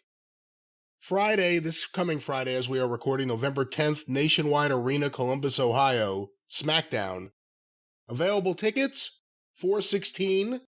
Current setup, $73.05. Tickets distributed, 6,889. Yeah, so they're going to be full. Last time they were there, December 26th for a live show, 6,459. So more fans, obviously, this time. Well, and not only are they consistent, but there's a slight increase. Can't be a big increase. Building's not big enough. But so you've got one company that's dropping each time they return, diminishing returns. You got another company that's actually doing better than the last time they were there. Last night, as we are recording, WWE Super Show, Sunday, November 5th, the Mass Mutual Center Arena, Springfield, Massachusetts. I guess there were 944 tickets still available as the show went on. 4,702 is the setup. 3,758 were the tickets distributed. Well, and that was a B show in Springfield, Massachusetts, because everybody was coming back from Saudi Arabia. 7 p.m. show, Springfield, Massachusetts. Last time they were there, 3,791, so just off that. The Survivor Series, I mean, it's a pay-per-view, but real quick, Allstate Arena, Rosemont, Illinois, November 25th, Saturday. That's good to know for us. Available tickets, 1,168. Current setup, 16,860. Tickets distributed, 15,687. Yeah, they're probably going to be full, too. Monday Night Raw. Oh, go ahead. I was just going to say, well, you can give that, but the pay-per-view for AEW before that, Full Gear, in Los Angeles is still, around 6,000 or 7,000 at last I saw? I have to check. I haven't seen the numbers currently. But one more, just an example here. Monday Night Raw coming up at the Bridgestone Arena, Nashville, Tennessee on November 27th. Available tickets, 2,941. The current setup, 10,579. And there are currently 7,638 tickets distributed. 7,500 people in Nashville for the end of December already. So that's going to be healthy, too. End of November. Or end of November, I'm sorry. Almost December. And boy, howdy, are these shows, has wrestling ever been more boring and formulaic and by the numbers and rote and going through the motions as WWE wrestling is today, and it's making a fucking fortune. I'm glad those people going live have that much patience. It's hard, I mean, that's the thing. You said it's hard to get them to come back. Like, 89 is a great example of that. The NWA had great stuff if you were a fan. If you were sitting back and watching Flair and Terry Funk, Flair and Steamboat, the rise of Sting, the rise of Muta. It was great stuff. Didn't draw anyone. Yeah, because they had burned out everyone. It took a while to get everyone to even give them a chance again. They had pissed off the best towns by changing the schedule and taking shows away from them. They had pissed off a lot of the old-time fans by running off various talent. More was to come. They had made it look like that they were trying to be more like the WWF, which was the reason the base audience didn't like it to begin with, but there was still a huge base audience of several million. And they did all those things that you couldn't compensate for in the ring, or you could cut the promo, or you could have the great match, or you could be over as a wrestler, but you couldn't fight City Hall with the way the company was run. And yay, if you don't have a really experienced roster, then you're not even getting the quality program that nobody's watching. You're just getting the soft ticket sales that result from people being pissed off about one or more things that don't even have to do with the great matches. And unlike WCW, you can't wait out Jim Herd. You can't wait out Tony. This is his project. This isn't about making money. This is about Tony doing his project. So there's going to be nonstop frustrations from everyone involved. At this point, when he has an aneurysm and Bryan Danielson takes over, that's about the only way that we're going to wait out Tony. I'll tell you. He's a very good wrestler. I would not want Bryan Danielson booking my wrestling company, I don't think. He's way too nice a fella. But you know what, Brian, here's the thing. Sometimes, if things are soft, it's bad. like ticket sales. But sometimes if things are soft, it's good. So even if the bad AEW ticket sales being soft is bad, the clothing you're going to get from the folks down at Marine Layer is good. It's good. It's pea-picking good. We have been talking about our friends at Marine Layer for the past several weeks, not Lair. It's not a place where villains reside. It's not a place where the arch nemesis of the Justice League gather. It's Marine Layer, Layer, possibly started by a relative of our old friend from New York, Kenny Layer. But nevertheless, Marine Layer is the go-to brand we have now for great fitting and stylish, comfortable clothing. And not only are the t-shirts comfortable, Brian, I've got to testify to this now personally because I got a t-shirt for Stacy. And she loves it. She wears it around the house. She wears it when she's painting. She wears it with a variety of activities because it's so comfortable. You can move around. But what I got, I'll have you know, was one of these sweatshirts. Well, I can't even call it a sweatshirt. That makes it sound like it's dingy, like Burgess Meredith would be wearing it when he's working Rocky out or something. It's a long-sleeved, stylish, very warm and comfy, soft, fuzzy shirt that Stace says I've looked very stylish and swaven to boner in. And in addition, I got it because I wanted something warmer now that it's turning cold and to keep my arms warm since I'm not as fat as I used to be and don't have all that flab to insulate me. But now I'm wearing it around the house even if it's warm. It's so comfy, it's soft, and this is the first shirt of this kind that I've ever got because I always get my t-shirts and anything like this a size bigger than I want because I don't like to be constricted. I like to have room to move around and billow out a bit.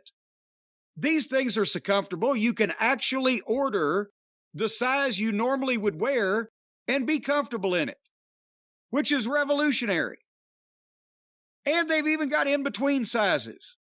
In between medium and large is Marge.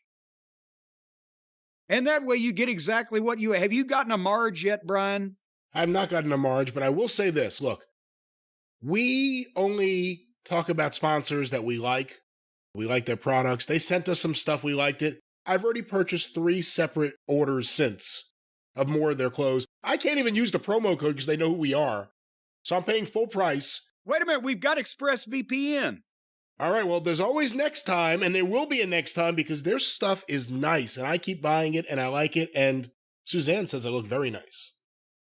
Well, aren't you spiffy? But I'm telling you, and Right. I was snugly warm. I was working out in the yard with the Monroes, and I come in the living room, and I'm equally comfortable in this incredible shirt. But whatever you like, they got laid back overshirts, pants, jackets, all the cozy layering that you'd like to do, and of course the incredible t-shirts that are one of the hallmarks of the whole experience. But right now, I think we can all admit that the perfect shirt can be hard to find. We'll look no further than Marine Layer, and for a limited time, that means act fast. You're going to get 15% off with the code JCE15 at marinelayer.com. That's Marine, like Gomer Pyle, join the U.S. Marines, Semper Fi, Layer, Layer, marinelayer.com.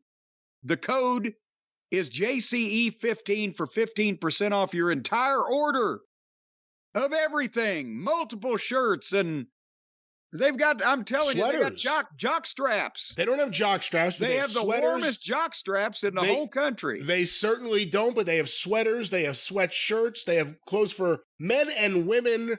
Great stuff. Very Jackets, popular here in the house. bags. They're that beautiful carry-on bag. Well, not carry, you can carry all in it, and you can carry it on, or you can carry it away, or you can carry it off, if you can pull it off. But I got the bag, and it's lovely, too. You got the bag? They've got all kinds of good stuff. You got the bag? I was left holding the bag. All right, well, you can get the bag from Marine Layer. What's that promo code again, Jim? Again, marinelayer.com, promo code JCE15 for 15% off your entire order of these wonderful, comfy clothes. It's like wrapping yourself in the skin of a warm puppy's belly and blowing your nose. Let's not say that, but let's definitely point out it is comfortable and good stuff. Like I said, personally, I've made several purchases. I think you'll like it too, Marine Layer. To get you to spend money on anything, it has to be good. That's right. You're going to spend some money on soundproofing and baffling for your home studio there, aren't you, if you continue to live next door to this egregious woman? I thought we were safe. She's not an egregious woman. It's just I thought we were safe. They never come on this day, and today's the day that her people came for their big spring cleanup. The big fall cleanup. God damn it!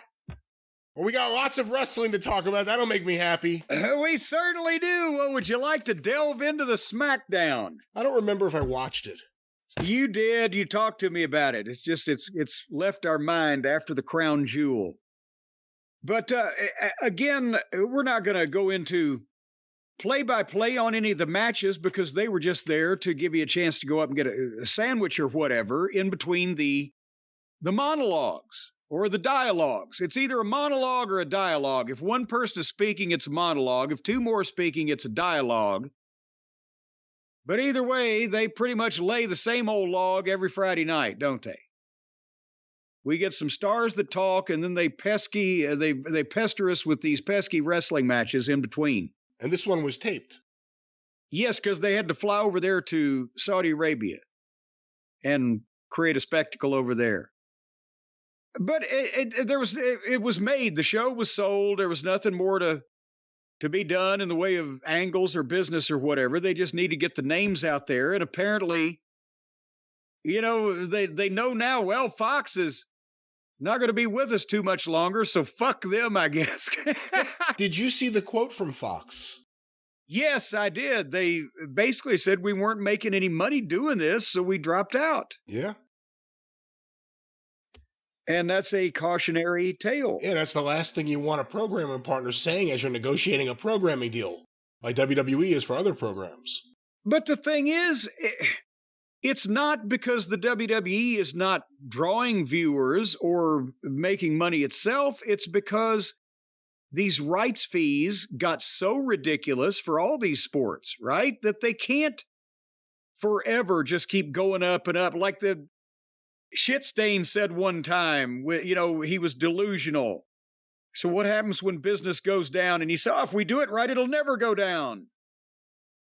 Well, it can't just keep continuing to go up and up and up, or you reach a point where you're allegedly selling more tickets than there are people on the fucking planet. At some point, there needs to be a plateau and a valley. And the other thing, too, is even though you see advertisers on the wrestling shows, even though podcasts like us have advertisers, even though there are wrestling fans in every company all over the world, there still is a weird prejudice against wrestling fans from advertisers as a whole. So even though WWE Smackdown made the network happy with the amount of viewers they had, Fox being the network, they couldn't make money on that because they're not getting the same advertisers they would for, obviously, the NFL or anything else. It's unfair, too, because we know we've done enough surveys, we've seen who the audience is. There's a bit of everything, but there's a lot of people who educated, high income jobs. I mean, there's a range of people, and it's like, at times it feels like advertisers pretend that it's not there. Well, and with the ticket prices and the merchandise prices these days, if you go, you have to be a high income earner for any of these major companies, but I'm not sure about the high intelligence with some of them. But no, we do know, and here's another thing, is our audience is made up of some people who are still interested in wrestling, but many others who were interested in wrestling from a while back when it was good. So they may not be being figured into. Maybe our audience is a little more higher achieving and a little more discerning than the modern wrestling audience these days. Nevertheless, they started with they were just hitting the high points of what Crown Jewel was going to be. They started with a recap package of LA Knight and Roman and the Bloodline. and then sent LA Knight out to do a fucking promo and sell the goddamn match. And he does a promo like a wrestler. And he talked with confidence about his match with Roman. You know, it's going to be a hostile takeover, and the fans are with him. And then here comes Roman. His music interrupts, and the long entrance and the face-off. And they go back and forth.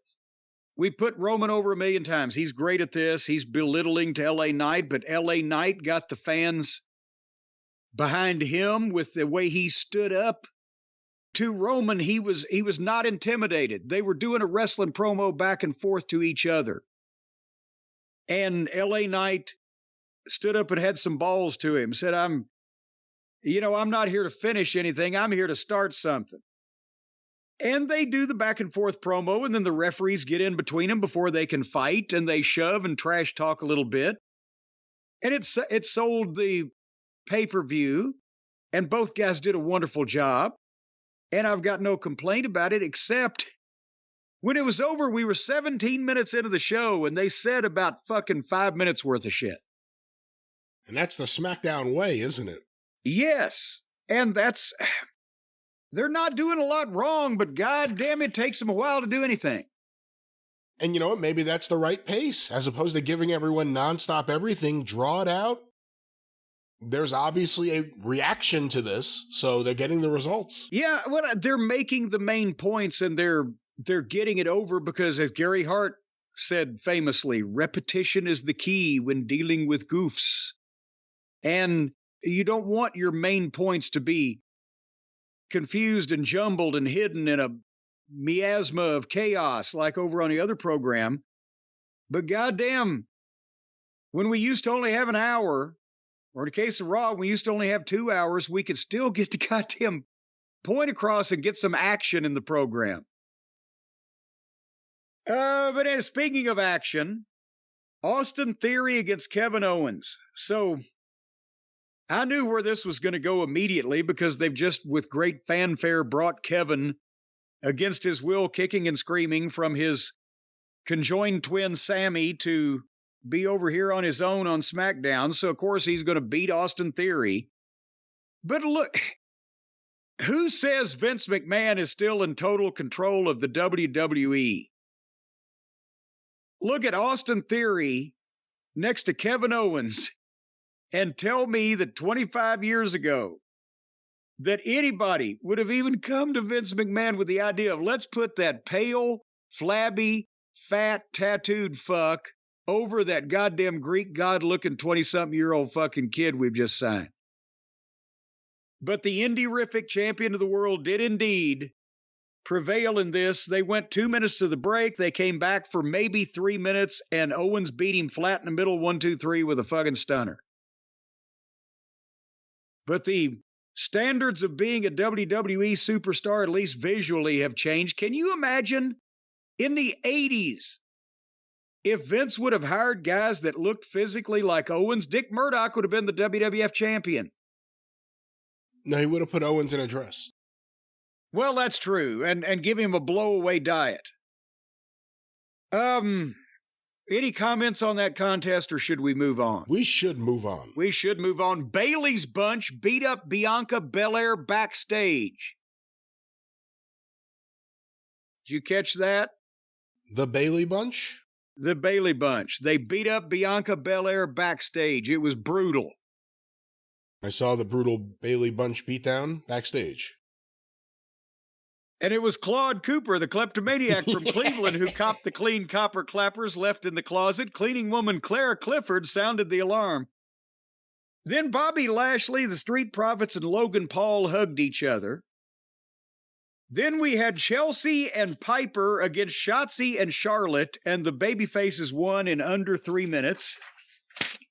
And then we got back to the bloodline. So here comes Paul Lee and Solo to the ring. And Paul cut the fired up promo on John Cena. How great he was and all that stuff, but he messed with the bloodline and he can't get away with that. And then Solo took the microphone and told Paul that don't waste time talking to these fans. I want to talk to John Cena face to face. And then they play John Cena's music. It's amazing how this happens. Just completely off the cuff and totally off the top of people's asses like this. And John Cena comes out. At least he's got his game face on. He didn't do his whole entrance. He was stoic. And I wrote, can he talk after the spike last week? Because remember, I said, after Paul had cut the promo, we're going to take away what's most important to you, Cena, your voice, where you can't talk to the people and communicate with your fans. And he got spiked. I said, he better not talk. Well, they split the difference. He came out and he had a raspy voice. So at least they made the nod to it. Cena did not forget all of his Rip Rogers training. And they, basically Solo said, I've got orders from the tribal chief, and I'm going to give you a microphone so you can say goodbye while you still can, because tomorrow you won't be able to. And John Cena comes back with the raspy voice, but he says goodbye for the fans to the Solo, who got a job because of his cousin. He's nothing but a bargain basement Taz ripoff. Do you think anybody told John that Taz is working for AEW? Do you think anyone's going to tell John he can't say that? That's the thing. I'm not sure he knows. Think about this. Does John Cena give a fuck what's going on in another company when he's doing movies and he's doing this and he's doing whatever the fuck, and he's counting his millions of dollars? Probably not. He may have thought that he was doing a WWE old school reference. Anyway, apparently, John says he's going to stick Solo's thumb straight up his own ass there tomorrow. And that's what's going to happen to Solo, and he fucking left. And they didn't get in a fight. But they sold the match because to me, on that Crown Jewel, there was 2 matches that anybody gave a shit about. Roman Reigns, LA Knight, and Solo and Cena. And they've just sold both of them. We're, of course, better than an hour into the program, and we've seen 2 live interviews that are basically serving as advertising for the show that we're supposed to pay for or subscribe to something to see. But at least they were good interviews. What'd you think? I thought good interviews. I think they did a good job building up this match, this little feud, and it had to pay off in some sort of significant way, and it did. But unfortunately now, before we can set up the next interview, we got to have a goddamn match. They had a Donnybrook match with no disqualification, lazy booking, between the Brawling Brutes and Purely Dreary. And the Brutes jump-started it in the aisleway. They had the ring and ringside set up with tables and beer mugs and beer barrels and knickknacks and paddywhacks. And obviously, I've invoked the Purely Dreary rule. I wouldn't watch anything they were involved in. Even if they were in my home movies, I would burn them. But for the finish, somebody went through a table. I know you're shocked. But that's what happened. Purely deadly, or if you went to AI and said, well done, this is what would happen. Oh, come on. Rex and Steve looked like goddamn... This is AI Rex and Steve. Lex Luger and Arnold Schwarzenegger next to these 2 fucking... Well, we were an hour and a half into the program. So now we got Nick Aldis in the back with Paul Lee. And Paul complimented Nick Aldis's suit and offered some pearls of wisdom. Have a lot of doctors on hand tomorrow for LA Knight. You're going to need them. And then we went to a backstage weigh-in, because there's another match that had some interest, Logan Paul, Rey Mysterio. And they had the backstage weigh-in. Apparently, they either thought this might go sideways or they just didn't have enough time. So they put it in the back. And it was allegedly in front of the press conference like, audience that you kind of see at the bottom of the screen, the camera shooting over them. But Brian, is it modern day, or do real journalists at press conferences take pictures with their phones now still? They don't have real cameras, even the professional journalists? Well, that happens, but let's be honest, you have a camera on the phone that's pretty great. Well, but it just doesn't look professional. It looks like a bunch of fans taking their own. If they're doing a press conference, wouldn't they have actual photographers with real cameras there on the scene to? Maybe. I mean, you don't need it. That's one of those things. Every time you hear like clicks nowadays, you're like, why? Like, why is that happening? It seems inappropriate. What do you want? Like a big flash? Well, that would be a little, guy throws a fucking blanket over his head and the phosphorus goes up.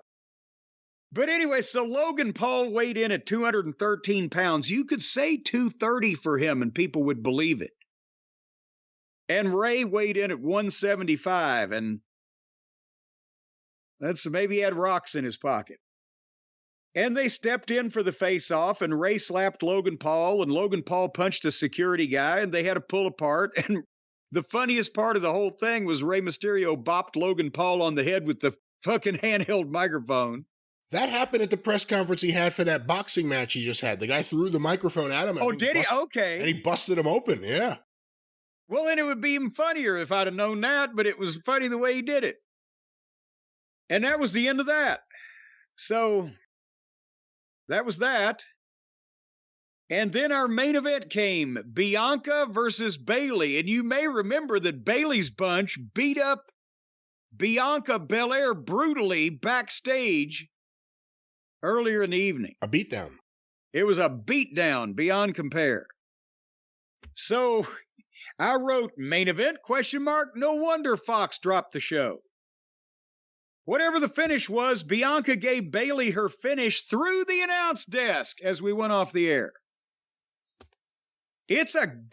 I'm telling you, all the wrestlers should pool their money and buy stock in Home Depot.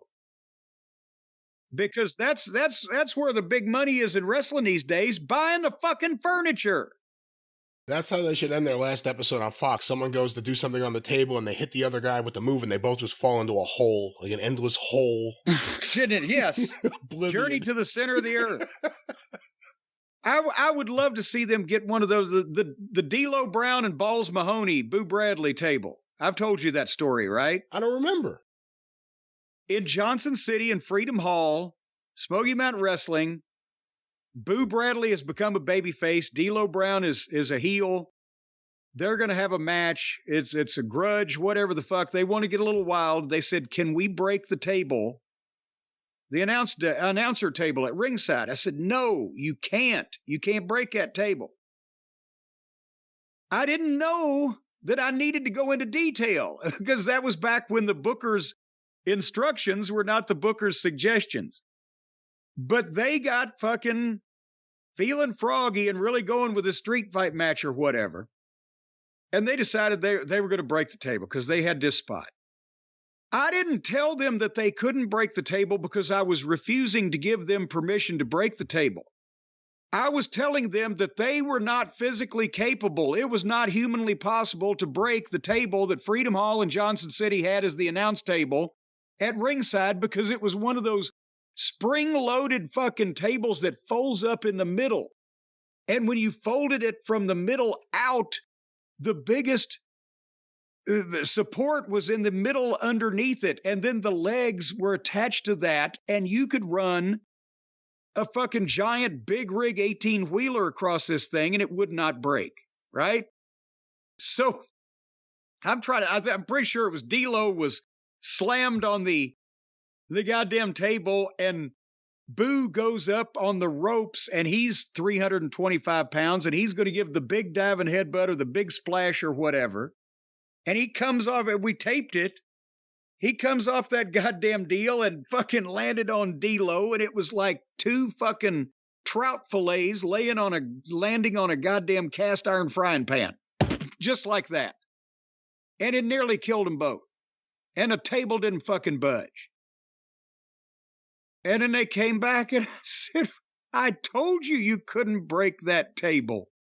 So we thought you meant that we weren't supposed to. The best table spot I ever saw live was probably when Tracy Smothers and Tom Pritchard at Knoxville The pile driver through the table. Yes. The way the table broke was amazing. Well, and that was completely ad-lib too, because the way the spot to break the table in the big show, the biggest house that we drew that year anywhere, it was fucking $40,000 the house or whatever. And it's the Dirty White Boy and Tracy Smothers against the Heavenly Bodies who have just returned in this fucking wild-ass crazy Southern match. And Tracy was going to backdrop Tom, and Tom was going to go through the fucking table. But when he backdropped him, and Tom, he took the bump and kind of rolling, and the table didn't break. So, fuck, it looked kind of stupid. It was kind of, people were like, eh. So I whispered at him as he came over, I said, break the fucking thing. So he grabs Tracy and tells Tracy, give me a pile driver. So Tracy gets him up. And again, this was not the classic table that they sell at Home Depot now that you see being broken at ringside, in all these wrestling programs where it's got the fold out legs and the fucking particle board top. This was an old table. They must have bought 5,000 of these tables in Knoxville at the Coliseum back in 1974. And we broke one about every 2 or 3 shows, and they never ran out of them. It wasn't Formica, the top of the table. It was some old, like, particle board, like a really stiff ceiling tile. And when Tracy gave him the pile driver, instead of breaking in half, a hole just broke underneath him, and they went straight through the fucking table without the table breaking. And to the point where Tracy was folded up like a jackknife with Tom's legs stuck up in the air. And their ass, Tom's head and Tracy's ass were stuck in the hole in the table. It looked so incredible live because where we were sitting was on the opposite side of the ring, like the first row of the balcony. And you just see them and then they just go and the table's still there. You're like, what just happened? Yeah, they just went, like the elevator dropped out. Poof. And the table is still standing all around them and they're buried in the middle of it. But none of that happened on SmackDown. No, we had more fun with Table Talk with this week than we did with SmackDown. Well, and that's the thing is, Table Talk, it's talk, and it's about tables. But you can talk about anything you want to talk about, folks, as long as you're listening to something you enjoy. What difference does it make what the subject is? That's right. That's right. That's why you love to listen to these programs, because we give you all kinds of topics. That's right. All kinds of subjects. And the best way in the whole wide world to listen to one of these programs is on our friends at Raycon's wireless earbuds. And have you heard about this? The early Black Friday sale going on now, Brian. I did not. Early black. Is it gray? You heard about this. I told you about it fucking 3 days ago. We did the last program. Oh, was that you? But you don't listen to me anymore. You never listen. Folks, it's up to 50% off at the early Black Friday sale, which is a shade of gray. Codename Cobra, right? Codename Cobra. You don't have to worry about being trampled like cattle. You don't have to worry about being mutilated like cattle. You don't have to worry about being milked like cattle. Because all you got to do is in the privacy of, there's a lot of things happen to cattle these days. Apparently. In the privacy of your own home, you can go to buyraycon.com and you can fill out your Christmas list for yourself or for your significant other, for your loved ones, family members, anybody that wants to hear voices or even potentially music in their own head. You can program people's minds, ladies and gentlemen, with the Raycon everyday wireless earbuds. No, repetition is the key. You can't program their minds. You can program some fine tunes that'll be played and some snappy talk.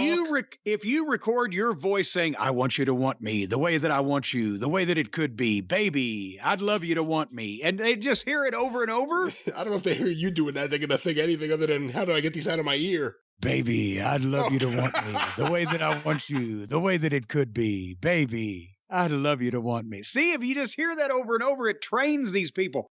Stick these earbuds in a girl you want to get with. Stick them in her ears while she's asleep at night. If you have to crawl in the window, do what you got to do. And then let her hear that over and over while she's asleep. George is the guy. George is the guy. I want to blow George. Shit like that.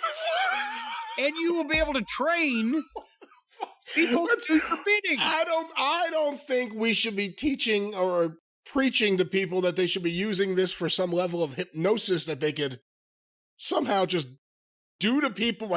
Would you suggest sneak into someone's house? Train people. Just a subliminal. I didn't say sneak in a house. I said crawl in the window. Now, there's a difference. Are you saying you could train people, or that the trained people are going to be sneaking into your house? No, well, you can train people to sneak into houses on behalf of you for other people, or you can just train people to do your bidding. Or you could do I can't even talk. You could do perfectly legal things like listen to music and snappy talk. Well, yes, like that. Raycon is a great company. It's multiple companies now. They launched Raycon Home and Raycon Power Tech. They've got that magic 180 cable that charges all the IOs and the micro USBs and the Type-Cs. USBs. And they've got the faucet filter that ultra filters the water in your tap against chlorine and heavy metal. That's not what it does. It has nothing to do with water filtration or water softening. The faucet filter ultra filters the water, and that's the faucet filter that comes from Raycon Home. And it ultra filters the water in your tap against chlorine and heavy metal. That's exactly what it says. What it's got against Black Sabbath and Led Zeppelin and other groups, I have no idea, but it's going to filter that stuff out. Because you're using this water to wash your face and brush your teeth. It really does say that. This is a real thing you're talking about. Well, what, you think I'd lie? You just make up all sorts of shit. I never know what you're saying on these things. I didn't say the earbuds would filter the water. You can't do that. I'll tell you right now, don't try to filter your water with the earbuds, because all you'll get is soggy earlobes. But folks, whatever you want to listen to fine earbuds, you want to drink clean water, you want to charge up various shit you can plug into the magic 180 cable with. They've got all kinds of things to make your life easier over at Buy Raycon, BUYRAYCON, buyraycon.com. And right now with the early Black Friday sale, which is getting a darker gray as we speak and is headed toward full blackout potential, it's going on right now up to 50% off. Up to 50% off. There's all kinds of different discounts. There's 20%, there's 30, 40, even 50% on these various products. You got to jump in now. Great gifts. That's right, stocking stuffers. I'll tell you what, you take a pair of these earbuds and you stick them in a woman's stocking, boy, it's only going to take her a second to notice that they're there, and she's going to jump and turn around and say, what the fuck did you just shove in my crotch? And then she'll see their Raycon wireless earbuds in her stockings, and she'll pull them out, and she'll say, well, these go in my ears. But thank you. I don't think any of that is the way that would go down if any of that preposterous scenario actually happened.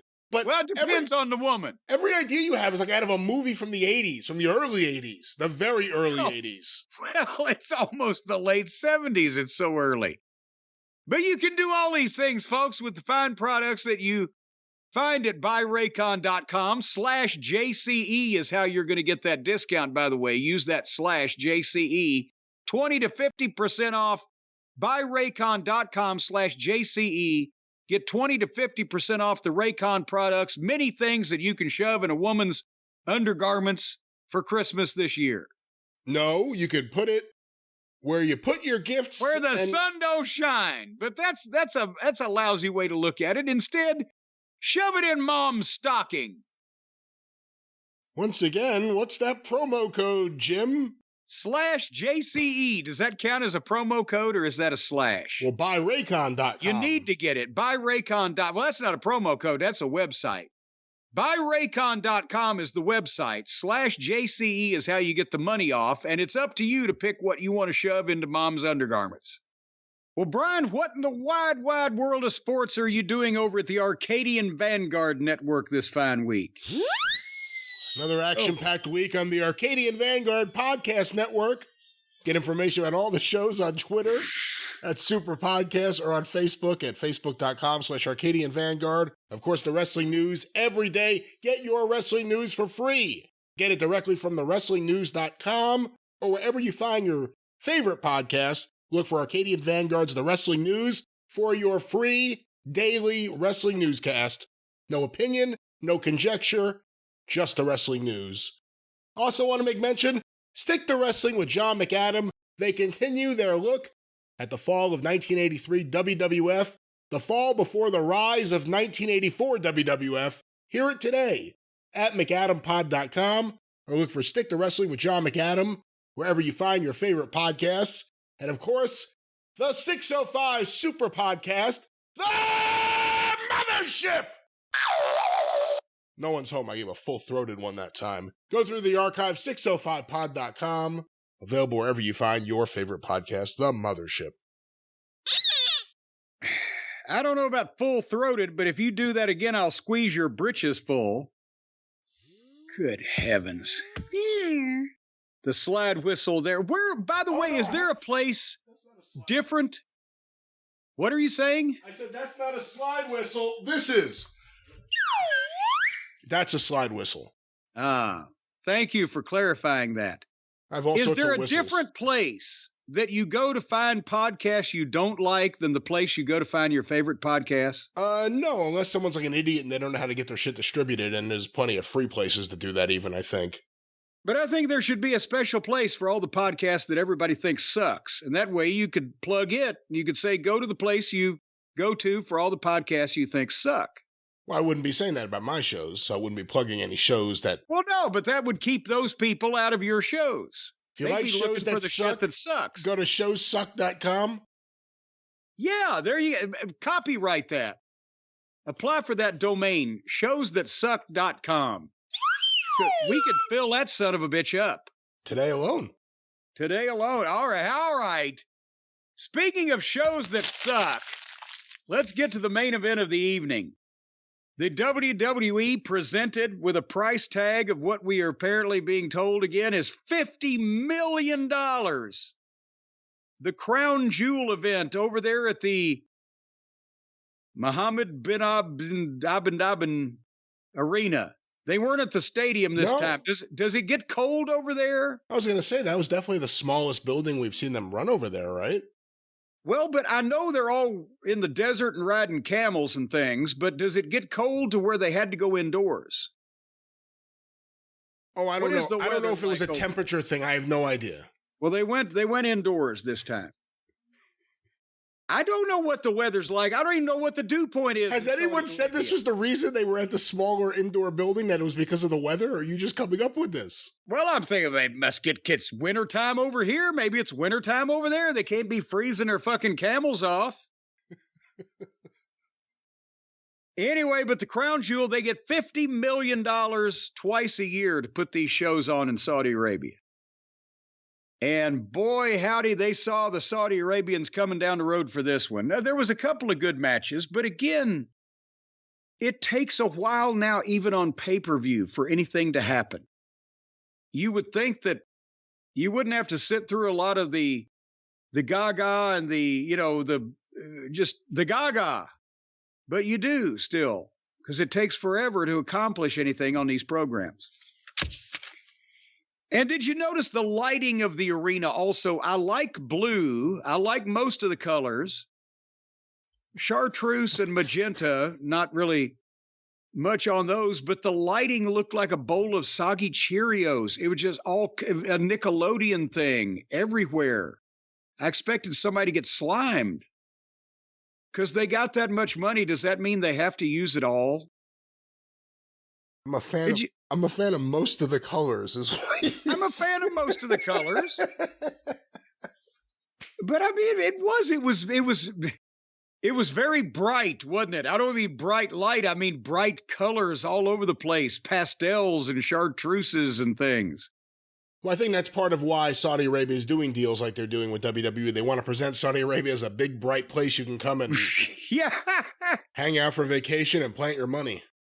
Well, that's the thing is they even had the spots where all the superstars are going, oh, it's first class here. It's great. The people are so nice. The weather's so good. The buildings are so beautiful. That noon beheading was the best one I've ever seen. Yes, the noon beheadings are always on schedule, and they promised we can go home this time. As long as we say these things. But anyway, they opened up the show with the world title match between Seth Franklin Rollins and Drew McIntyre.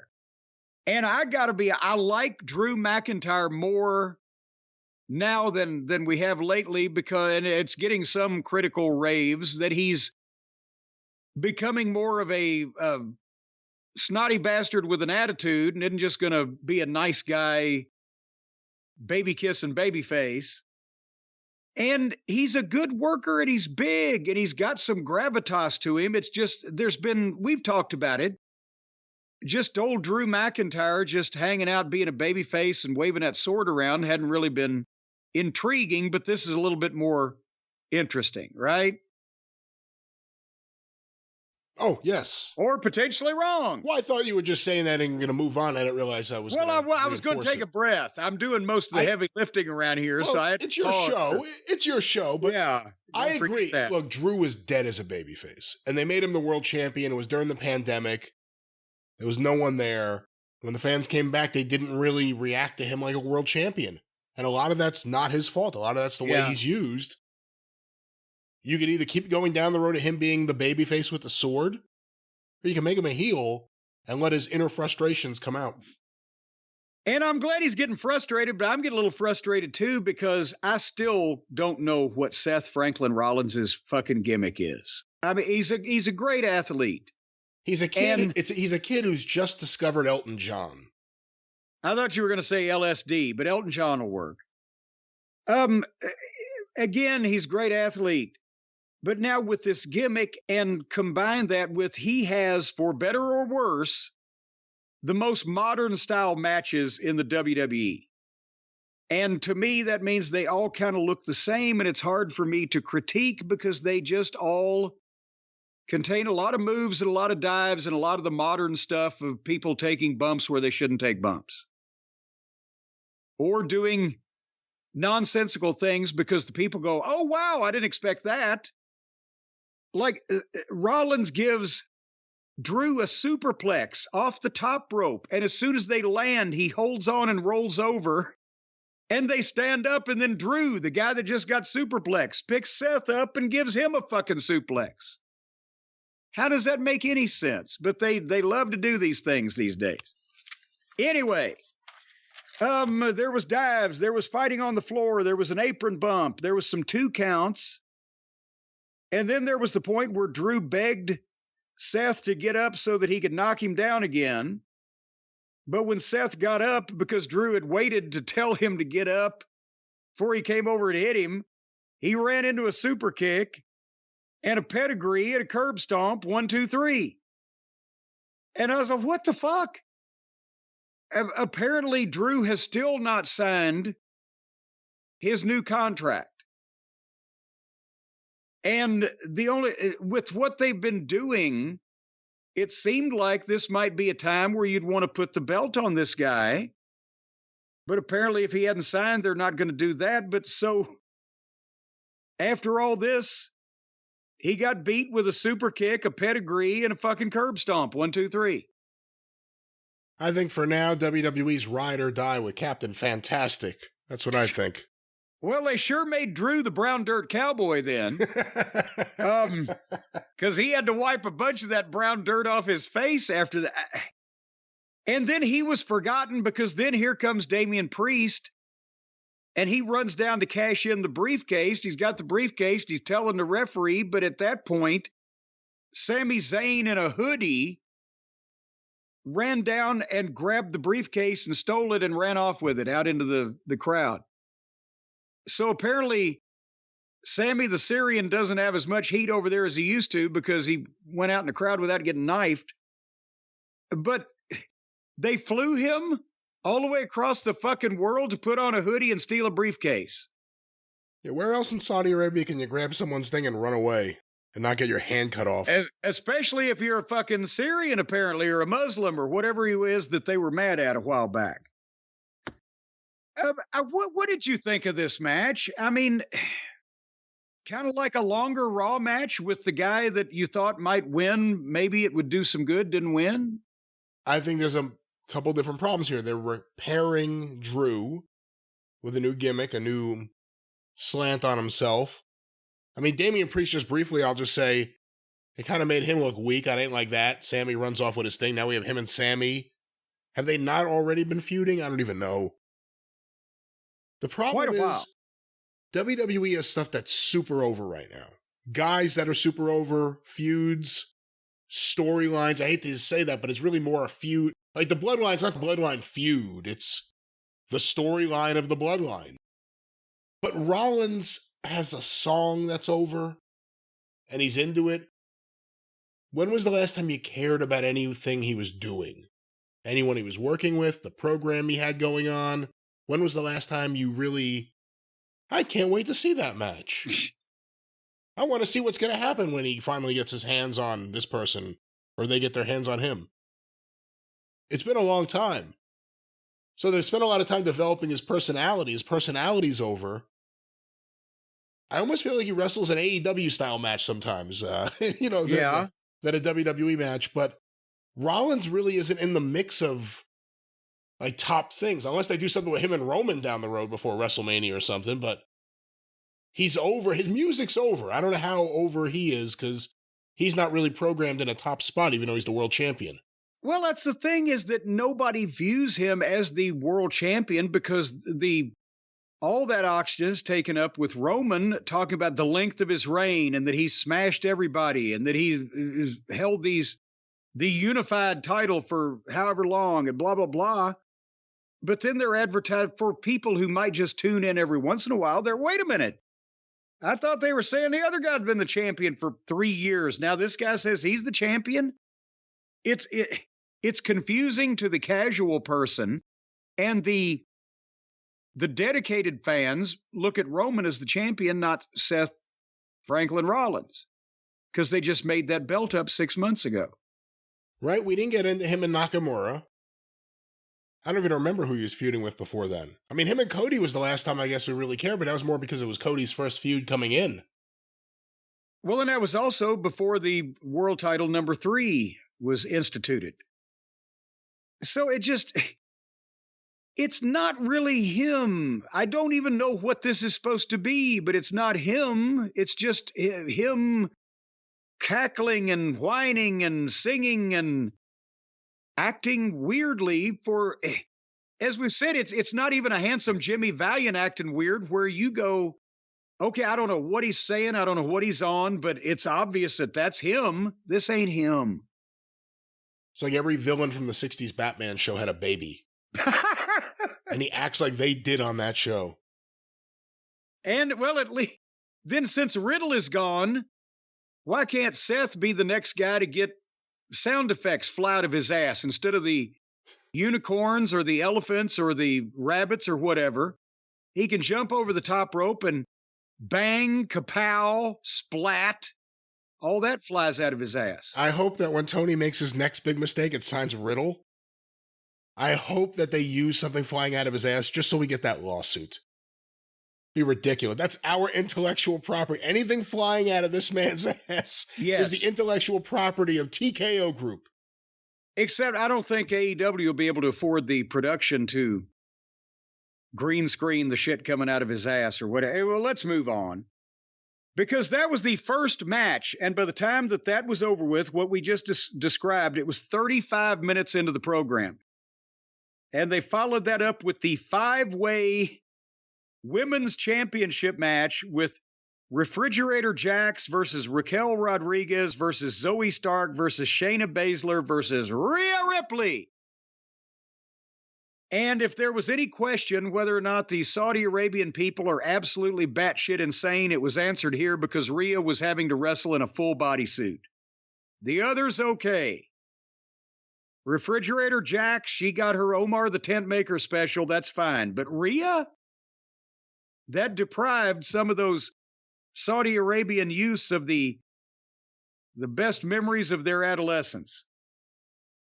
But she did get a big entrance with robed Saudi Arabians with urns like druids. Yeah, what was that? I don't know. Probably had something to do with something they do over there. I'm not sure. But anyway, moving briefly through this, Raquel had Shayna covered, but Rhea gave Zoe the riptide off the turnbuckles on top of Raquel and Shayna, and then pin Shayna 1, 2, 3. I'm sure you want to go into a detailed analysis of the fine quality work that led up to that from everybody except Rhea Ripley. You know, I like when Shayna and formerly Ronda wear their judo. I don't know if Shayna did judo, just their MMA gi into these matches. It actually adds to it. So that's pretty much the remark you have about the gi. And this was the Judo Gene LaBelle moment of the show. That was it. I mean, it was, you know, it was a 5-way at 1:30 in the afternoon. I don't know what you want me to say. Well, there you. Well, sometimes that can work out, but yeah, behind the dumpster. But so then they did the commercial about the stars telling us how much they love Saudi Arabia and the Saudi Arabian airline, by the way. So not only is the country beautiful, the people are nice, it's modern, it's friendly, everything's great. You're great, I'm great, we're all great. But their airline is the thing I want to fly on. It's what again, probably because they were allowed to go home on it. Well, Jim, let's fly on to the next match. Well, actually, a little bird told me this was going to be a good one. It was John Cena against Solo Sikoa. And by the way, did you notice Paul did not come out with Solo? He saved that for the end. But obviously, there was a huge response for Cena. These people, even there, and it used to be years ago that when you'd go overseas to an international market, they'd be a few years behind the times. And maybe the guy that was, over a number of years ago is still over, but your modern guys are not. Well, these people seem to know the modern talent. Sometimes they weren't over, but they knew them. But Cena's, again, a whole nother level of fucking star to these people. And it was a huge response. And they made the mention that the last time that Cena won a singles match was in 2018 in Saudi Arabia over Triple H. So, I guess they haven't seen him in a while over there. But again, they rang the bell. This was match number 3. They rang the bell at 1 hour, 10 minutes into the show. So this is taking a while to develop. As far as the match... But no one there seems bored. Well, no, because they're seeing something they never get to see. And it's like the Wembley crowd. They're seeing the big event that they, only rarely get a chance to see, and they're into all of that. But for us folks here at home watching on television in the United States of America, and having been longtime wrestling fans, this shit takes a fucking while to watch. It's slower paced and slower developing than any wrestling product that we've ever experienced in our lifetimes, isn't it, Brian? I mean, if you went back to the 40s and the early days of television, but even then they didn't have 10 minutes of entrance on television. They had a 10-minute headlock. So you want to watch them squeeze or you want to watch them walk? Anyway, for what was supposed to be done for an accomplishment of a point, building for the future, etc., this was probably the best match on the show. It was not the best match in terms of excitement because John Cena's a movie star. And he can't go out there and fucking take risks on killing himself because he's got other fish to fry. But what he did do was use his stardom in the wrestling business and his celebrity and star power to get a young guy over. And the match made sense, but it was safe. He ducked and avoided the spike. He worked on Solo's hand and arm, trying to neutralize the spike. Again, he remembers his Rip Rogers training. That's the first thing that you would do. Try to go after the guy's hand if he uses a fucking thumb as a weapon. And then Solo stopped him, and Cena sold and fought back from underneath, but made Solo the monster. And they kept going back to Solo trying to spike him, but John would escape in the nick of time. And then finally he made a comeback, 5-knuckle shuffle, crossbody off the top, 2 count, rock bottom 2 count. He's looking good. But Solo foils the AA. It hits his own rock bottom. And they go back and forth a little bit more. And then suddenly, Solo, out of the STF that Cena got, Solo gets the ropes, and then he hits the spike, and he sells his bad hand. Then he hits it again and sells it again, but he hit then third, and then 4 fucking spikes. And then he just went off, and I don't know whether it was 7 thumbs or punches or clubbing overhand blows, but he hit him with that, and boom, and covered him 1, 2, 3. And that was pretty fucking decisive. They put Solo over as a monster killer, and the spike beat the bejesus out of John Cena, the greatest of all time. And now he's going to go back and make some more movies or whatever. And Solo is a bigger attraction for him because he's got that on his resume. And you can imagine what they're going to make the highlight package look like. Like fucking John was goddamn paralyzed. So it wasn't an exciting match, but it was the best match for getting something accomplished and the absolute right finish. And a big superstar agreeing to do it because it was best for business. You couldn't have put someone over better than John Cena did there. And Solo is probably the guy to do something like that for. He's been used seriously.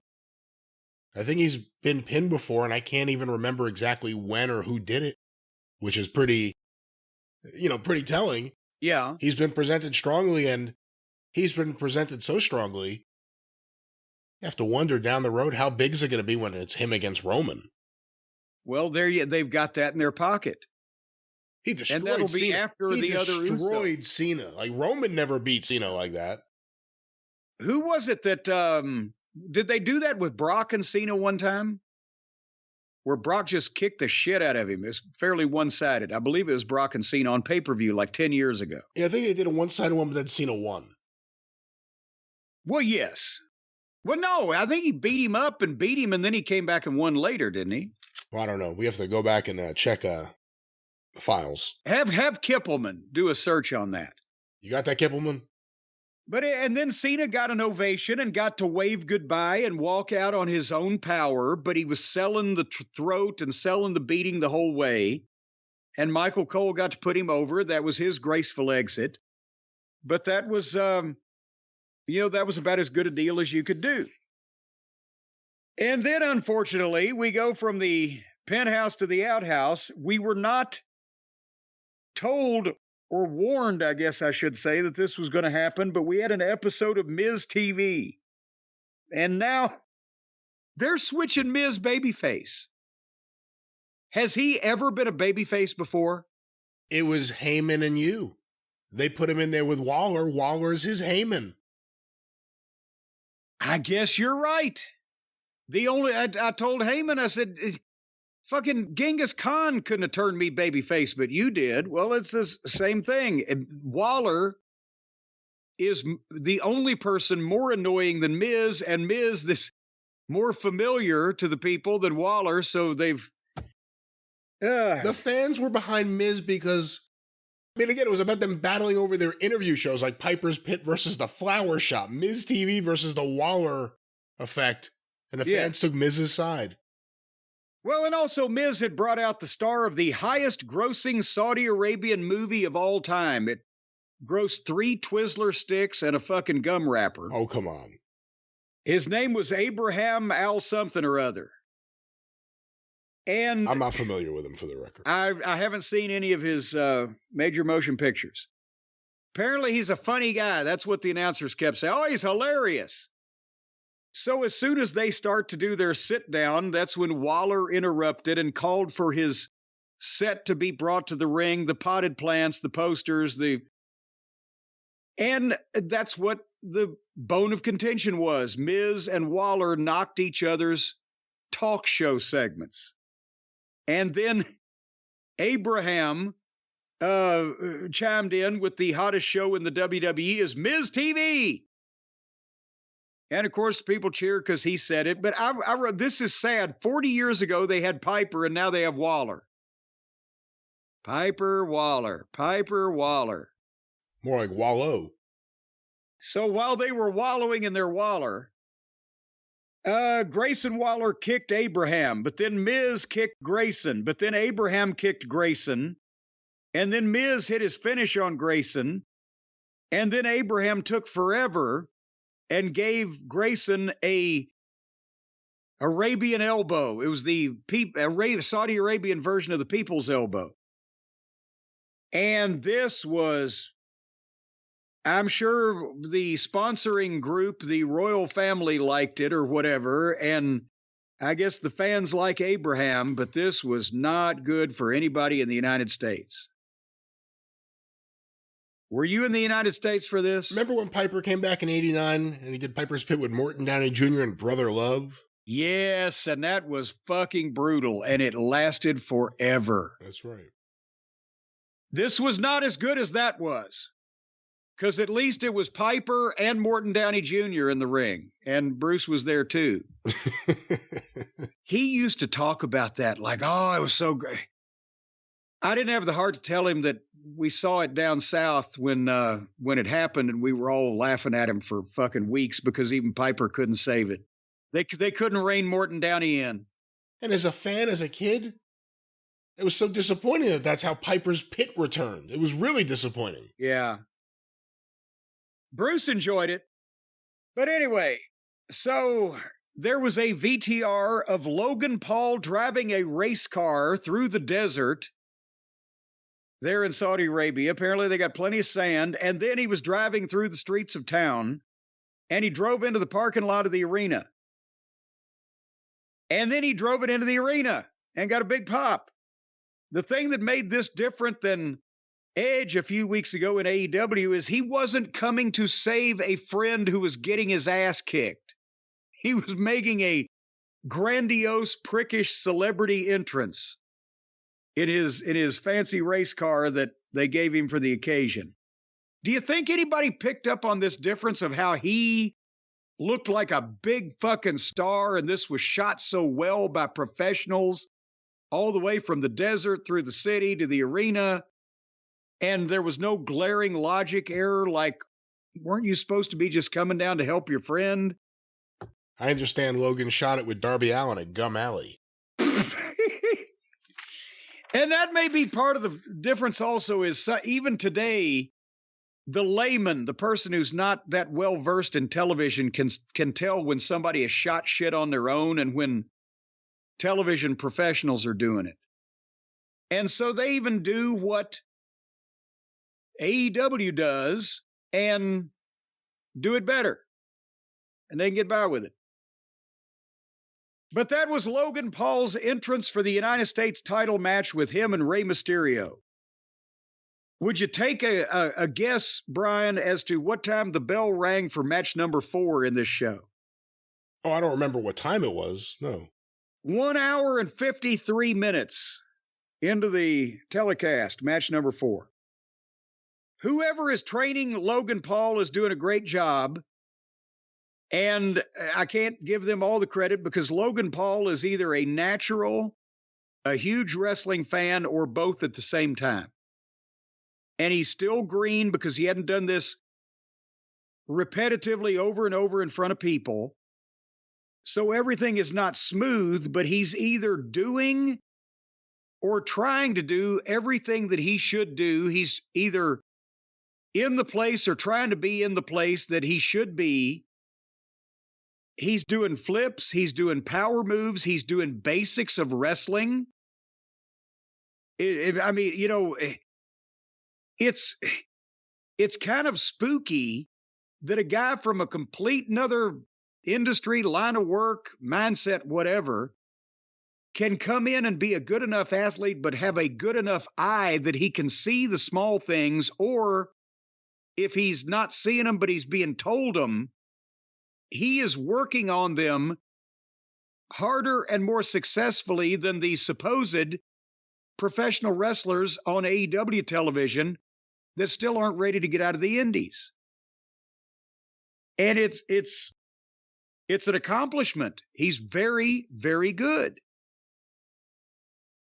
Anyway, and Ray, as always, is not only the perfect guy to be in there to kind of keep things going in the right direction because of his experience, but he sells as an underdog in all of his matches because of the size difference.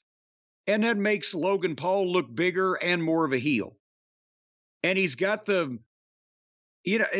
Logan Paul wants to do all these moves because they're cool, as well as being able to be a money-drawing wrestler if he keeps, moving along at this pace. But I didn't mind it here as much as the thing with Ricochet, because this is star versus star. And the match with Ricochet was just to do stunts. I think this was more, and this was also a title match, more important because they're moving Logan Paul up, obviously, as we'll see in the finish in a second. And he couldn't be elevated by beating Ricochet. It was just a match to do cool moves and you tickle the people who like high spots. This was a money match. What'd you think of it? I thought it was really good, and I've been a big fan of Logan Paul since he first got in there. He seems like he may be a heel in real life. CoffeeZilla. That's what makes him good. That's what I was going to say. CoffeeZilla has done videos about him and stuff, but like the classic guys you hear about in the old days, they were just versions of themselves, and it worked. Yeah. His character works. His promos work. His in-ring works. Physically, like you said, they said he was 213. You could say 230. I believe it. He's tall, and I don't want to say lanky, but he's got size he's got better size than most tall people. Maybe he's on the gas. I really don't know. Well, he probably is. But physically, he looks good in there. He gets everything down. He's really, really good. If he was doing this full time, he'd be one of the best heels. He already may be one of the best heels in the business. Yeah. Hey, you know what? Logan Paul is a modern Nature Boy Buddy Landel with better genetics and fewer outside the ring bad habits. That's right. If instead of cocaine, Buddy was doing crypto scams, yes, they'd be just alike. But they're naturals in the ring, both personalities and athletically. And there are just people like that. I don't want to put words in your mouth, but when you talk about people like Bobby Eaton or Terry Gordy, there were some people that just got it right away, no matter what age they got in. They got it. Kurt Angle, they got it right away. Yeah. But personality-wise also, because whereas Bobby and Terry were the sweetest people in the world outside the ring, Buddy and Logan Paul, you can tell, are fucking shysterish, goddamn braggadocious, egotistical. The bad side can come out. They're natural heels. They want to kick the fucking basketball away from the kid or whatever. But anyway, in the finish of this thing, one of Logan Paul's miscellaneous stooges, I guess in his periphery, comes to ringside and hands him a set of brass knucks. But Rey Mysterio shoves him and he drops the knucks to the floor. The stooge goes for him, but Escobar appears and stops the stooge, grabs the knucks, puts him down on the apron of the ring and chases the stooge out of the arena. But Logan Paul picks the knucks up behind the referee's back and nails Rey Mysterio with them. 1, 2, 3, new champion. Could this be finally the tipping point where we see what's going to go on between Escobar and Mysterio? Because something's up. And at the same time, Logan Paul is now holder of one of the more prestigious belts in the company, so he's going to be more regular and they're going to use him at a more featured level. Here's how it should play out. Rey Mysterio is going to get all heelish, because otherwise you can't do it, and say, why did you leave the brass knuckles on the apron? Why didn't you slide them to me? Why didn't you do something with them? You left them there, they got involved. And Escobar could say, Rey, I've talked to my attorney. Contractually, you are still the champion. This is the United States Championship. This was Saudi Arabia, not part of the United States. You are still the champion. Boy, that's a natural segue into a spot for Stephen P. New, but this isn't the drive-thru. At newlawoffice.com, 877-50-STEVE. But you may be right there. There may be a loophole. He may be the Saudi Arabian champion. If anything happened with Rey or Escobar coming out of that, how does it make Rey look good? If he would, right? He can't be mad about, what's he going to be mad about exactly? The knucks being left there? Well, I've got to be honest. I think at first I was thinking that they were trying to anoint a new babyface Hispanic hero in Escobar by having him validated by Rey Mysterio. But the more that I see of this, something's going to happen where Escobar stabs Rey Mysterio in the back because they cannot make Rey a heel. But there's going to have to be some conflict. And they teased it a time or two before, I think. And then there was a time where Rey got the concussion and they had to end their match early. We don't know exactly what was going to happen there. I don't trust Escobar. Something about him don't sit right with me, Brian. Well, remember, something's going to go on. Remember, before the LWO, he was a lucha suit. That's right. And you can never trust them lucha suits. That is still the best name you ever came up with because it actually works. Like, that'd be a great tag team name, the Lucha Suits. Well, and the Street Profits are trying to take a copyright infringement there now that they've dressed up.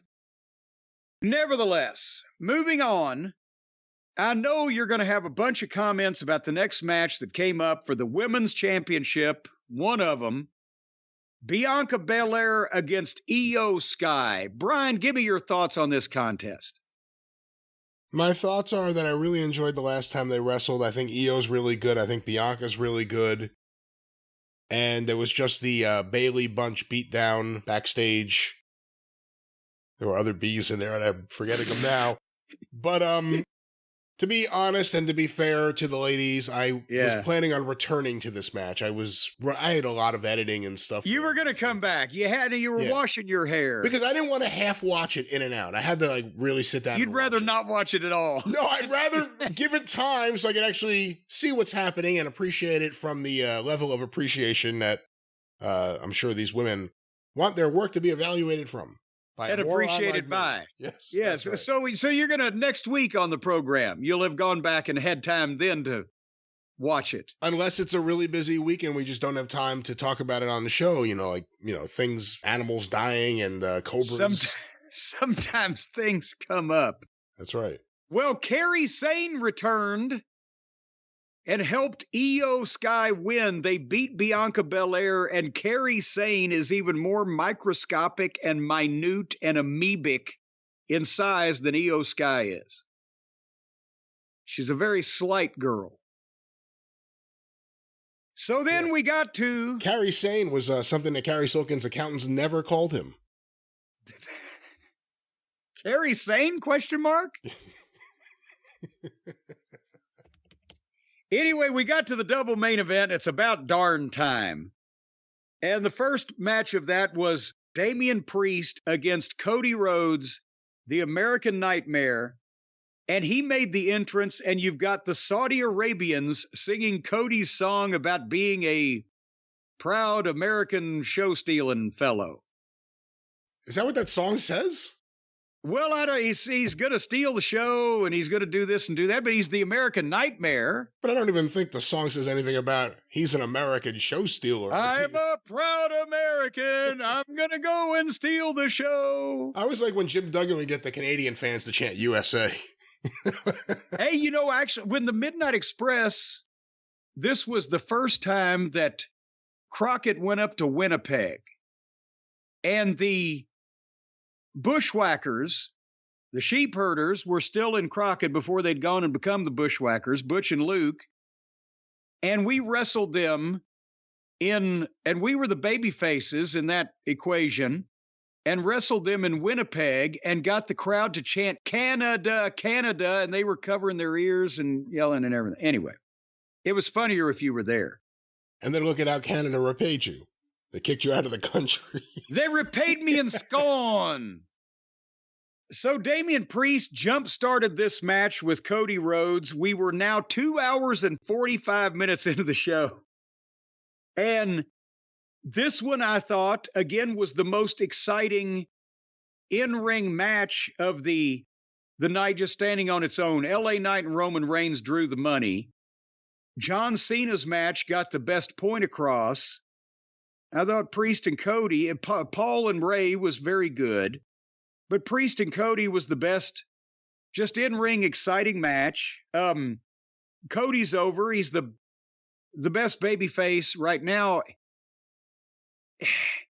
LA Knight is nipping at him, but at the same time, I think there's room because Cody is like the classic babyface and LA Knight is like the Attitude Era babyface. and those can coexist. They're not doing each other's shtick, right? They can be friends. They can be friends too. And then you can easily tell them apart.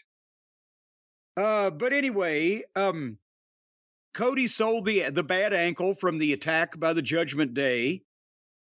And they kept it moving. They didn't do ridiculous amounts of fighting on the furniture. There's one point they were out there on the desk for a while and they weren't counted out. That was a little much, but they keep the fucking action going. Cody made a little false comeback at one point and then got stopped and then got some more heat on him and then he made a bigger comeback. It was a good match up and down through, and then finally Cody hit the crossroads and both of them were selling, and here came Finn jogging down and drawing the referee so that JD Funko could come in. But Cody nailed him. Priest got a choke slam and got a 2 count. And then Finn called Dominic out, and he came out bringing a chair, but Jey Uso came out and stopped him and stopped JD McDonough and Finn and chased them all out. And at that point, that's the only thing that I really... It's become a thing now. Used to, in wrestling, when everybody ran down, the interference came, you're pretty much going home. Your clock was ticking. Everybody's interfering. The people are yelling as loud as they're going to yell. You're going to do your finish. You're going to get out of there. And then to cross people up with what they expected was going to happen, they started doing the deal where, okay, every once in a while somebody will run down, do something, but get chased off, and the match will go on. And if they've done a really good job of having a match and they've done that interference bit, when the people see that it's going to continue, they'll kick it into a higher level of reaction. And it's another gear. And it works in some cases. But then it became a thing where now they think they got to do that all the time. And so what happened was a bunch of people ran out. There was a flurry of activity. And then all those people get chased away. And then the match is still going on. And it's going to go another 3 or 4 or 5 minutes. That's where, to me, they start losing the people that they had, right? But they did more back and forth. And then finally, out of whatever, Cody just hit 3 crossroads in a row. 1, 2, 3.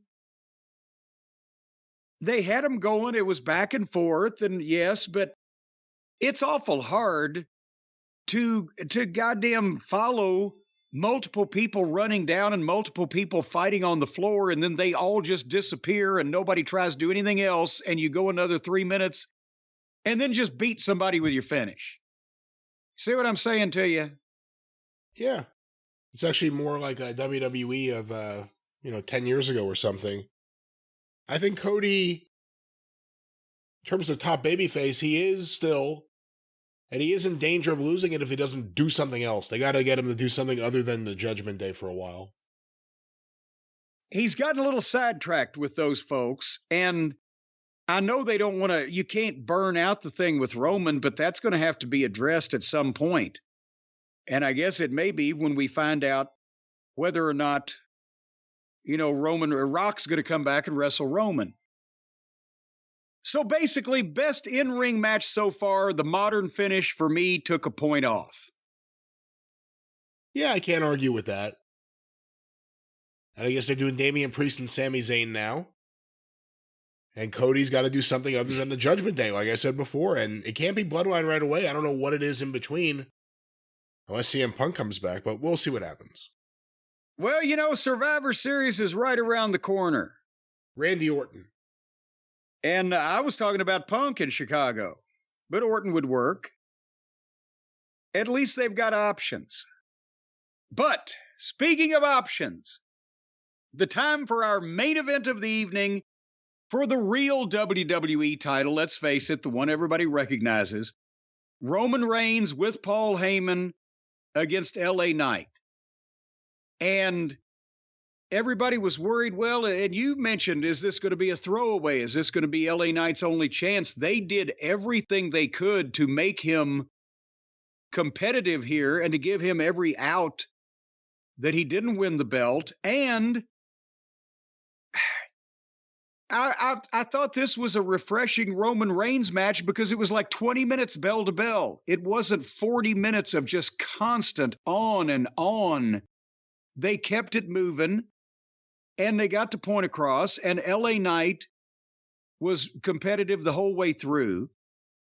Again, the bell for the main event came 3 hours and 15 minutes into the show, and this was only the 7th match. And Roman Reigns' entrance was almost 5 minutes long by itself, but at least they kept it moving, and both guys were over, and the issue was over. And LA Knight opened up hot, which he had to, but every time Roman would stop him, he'd slow it down, but LA Knight would fight back, and they would keep him in the fucking match. And at no point was he really, being toyed with or whatever the fuck. He was selling, but he was fighting back. And again, when Roman gets heat, he milks it. It's methodical, but they didn't let it go so long that remember that one match? Who was it? Was it with Cody, or was it where the trash talking was endless and it just kept going on and on? There's been a few of those. I think maybe once with Jey Uso, maybe one with Sammy at some point. Yeah. But anyway, nevertheless, they did a nice yay boo exchange, which LA Knight came out on top of. They did some 2 counts. The people were into it both ways. LA got to do his leap up and superplex, the LA elbow, another big 2 count. Solo comes out with the referees and the agents trying to hold him back. And Jimmy Uso comes out the other side and pulls Roman to the floor. So then LA grabs Jimmy Uso, and he's going to pull him into the ring, and Roman hits LA with a punch and a spear and gets a 2 count. And then gets back on LA Knight, and again, all the interferers were gone. You didn't see anybody. So Solo, the referees, the agents, blah, blah, blah. Roman gets a front face lock, the guillotine to you MMA fans, and holds that for a while, and then LA hot shots him and hits his finish on Roman Reigns and has the cover, and Jimmy, who's been hiding somewhere, was still there and put Roman's foot on the ropes. So LA Knight hit his finish and had him covered. Roman didn't kick out, and it took the interference of the fucking heel to get the rope break. And at that point, LA bails out on the floor and beats up Jimmy and does the heads to the desk, and then Roman's out there and he grabs and does it to Roman too, suplexes Jimmy through the desk, and then Roman comes from the back and spears LA Knight through the barricade, rolls him into the ring and hits him with another spear, 1, 2, 3. So thankfully better and shorter than many of the long world title matches that get overdone. But I wish that they hadn't speared everybody through the goddamn barricade, because this is a place where, okay, that's a fluke. It never happened in a million years again. That would have benefited LA Knight if we hadn't seen this how many dozens times now. But still, they gave him every out in the world. Good match. I'm not crazy about him losing a match right now, but I think he could probably talk his way out of this, and the fans won't really care, as long as there's something to do with him next. And we'll see what happens. I'm thinking there ought to be campaigning for a rematch, and whoever Roman has next before a big event like WrestleMania or whatever, maybe that's where LA Knight comes out and tries to help that person out and stays in the craw of the bloodline. Would you consider for Survivor Series, since it's a different model and you don't have to really get a bunch of buys, and you already know you have tickets sold, a classic Survivor Series match? Ooh, LA Knight and a bunch of baby faces against, well, who is Roman, Solo, Jimmy? He needs another one, doesn't he? And then they need a couple of hired assassins. Calling Jacob Fatu. Calling Jacob Fatu. My thought was, this is a way you don't blow through another singles main event. You can have someone get a pinfall because it's a Survivor Series type match and there's eliminations as opposed to the end of the match. There's a lot you could do there to extend things without having to blow through another big match. Well, but I hate to do it, but I'm going to have to take the piss out of that because Roman Reigns is not at the Survivor Series. Oh, I didn't realize that, no. I heard that Roman is not booked at Survivor Series and he'll next be at something in December. Christmas? Well, he'll possibly be coming down your chimney, but yeah, it's going to be a while before we see him again. So that kind of puts a crimp in that. Well, like they always say, how can I miss you if you don't go away every 3 weeks? Well, in that case, are you trying to tell me that we should go away now so when we come back in 3 days, the people will have missed us? 3 days, that's a commitment. Yes, we are doing that. Well, in that case, folks, we hope you've enjoyed the program today. And if you haven't, it's probably been your fault because we had a ball doing it. And in parting, until we see you again down the road, friends, thank you, fuck you, and bye-bye, everybody.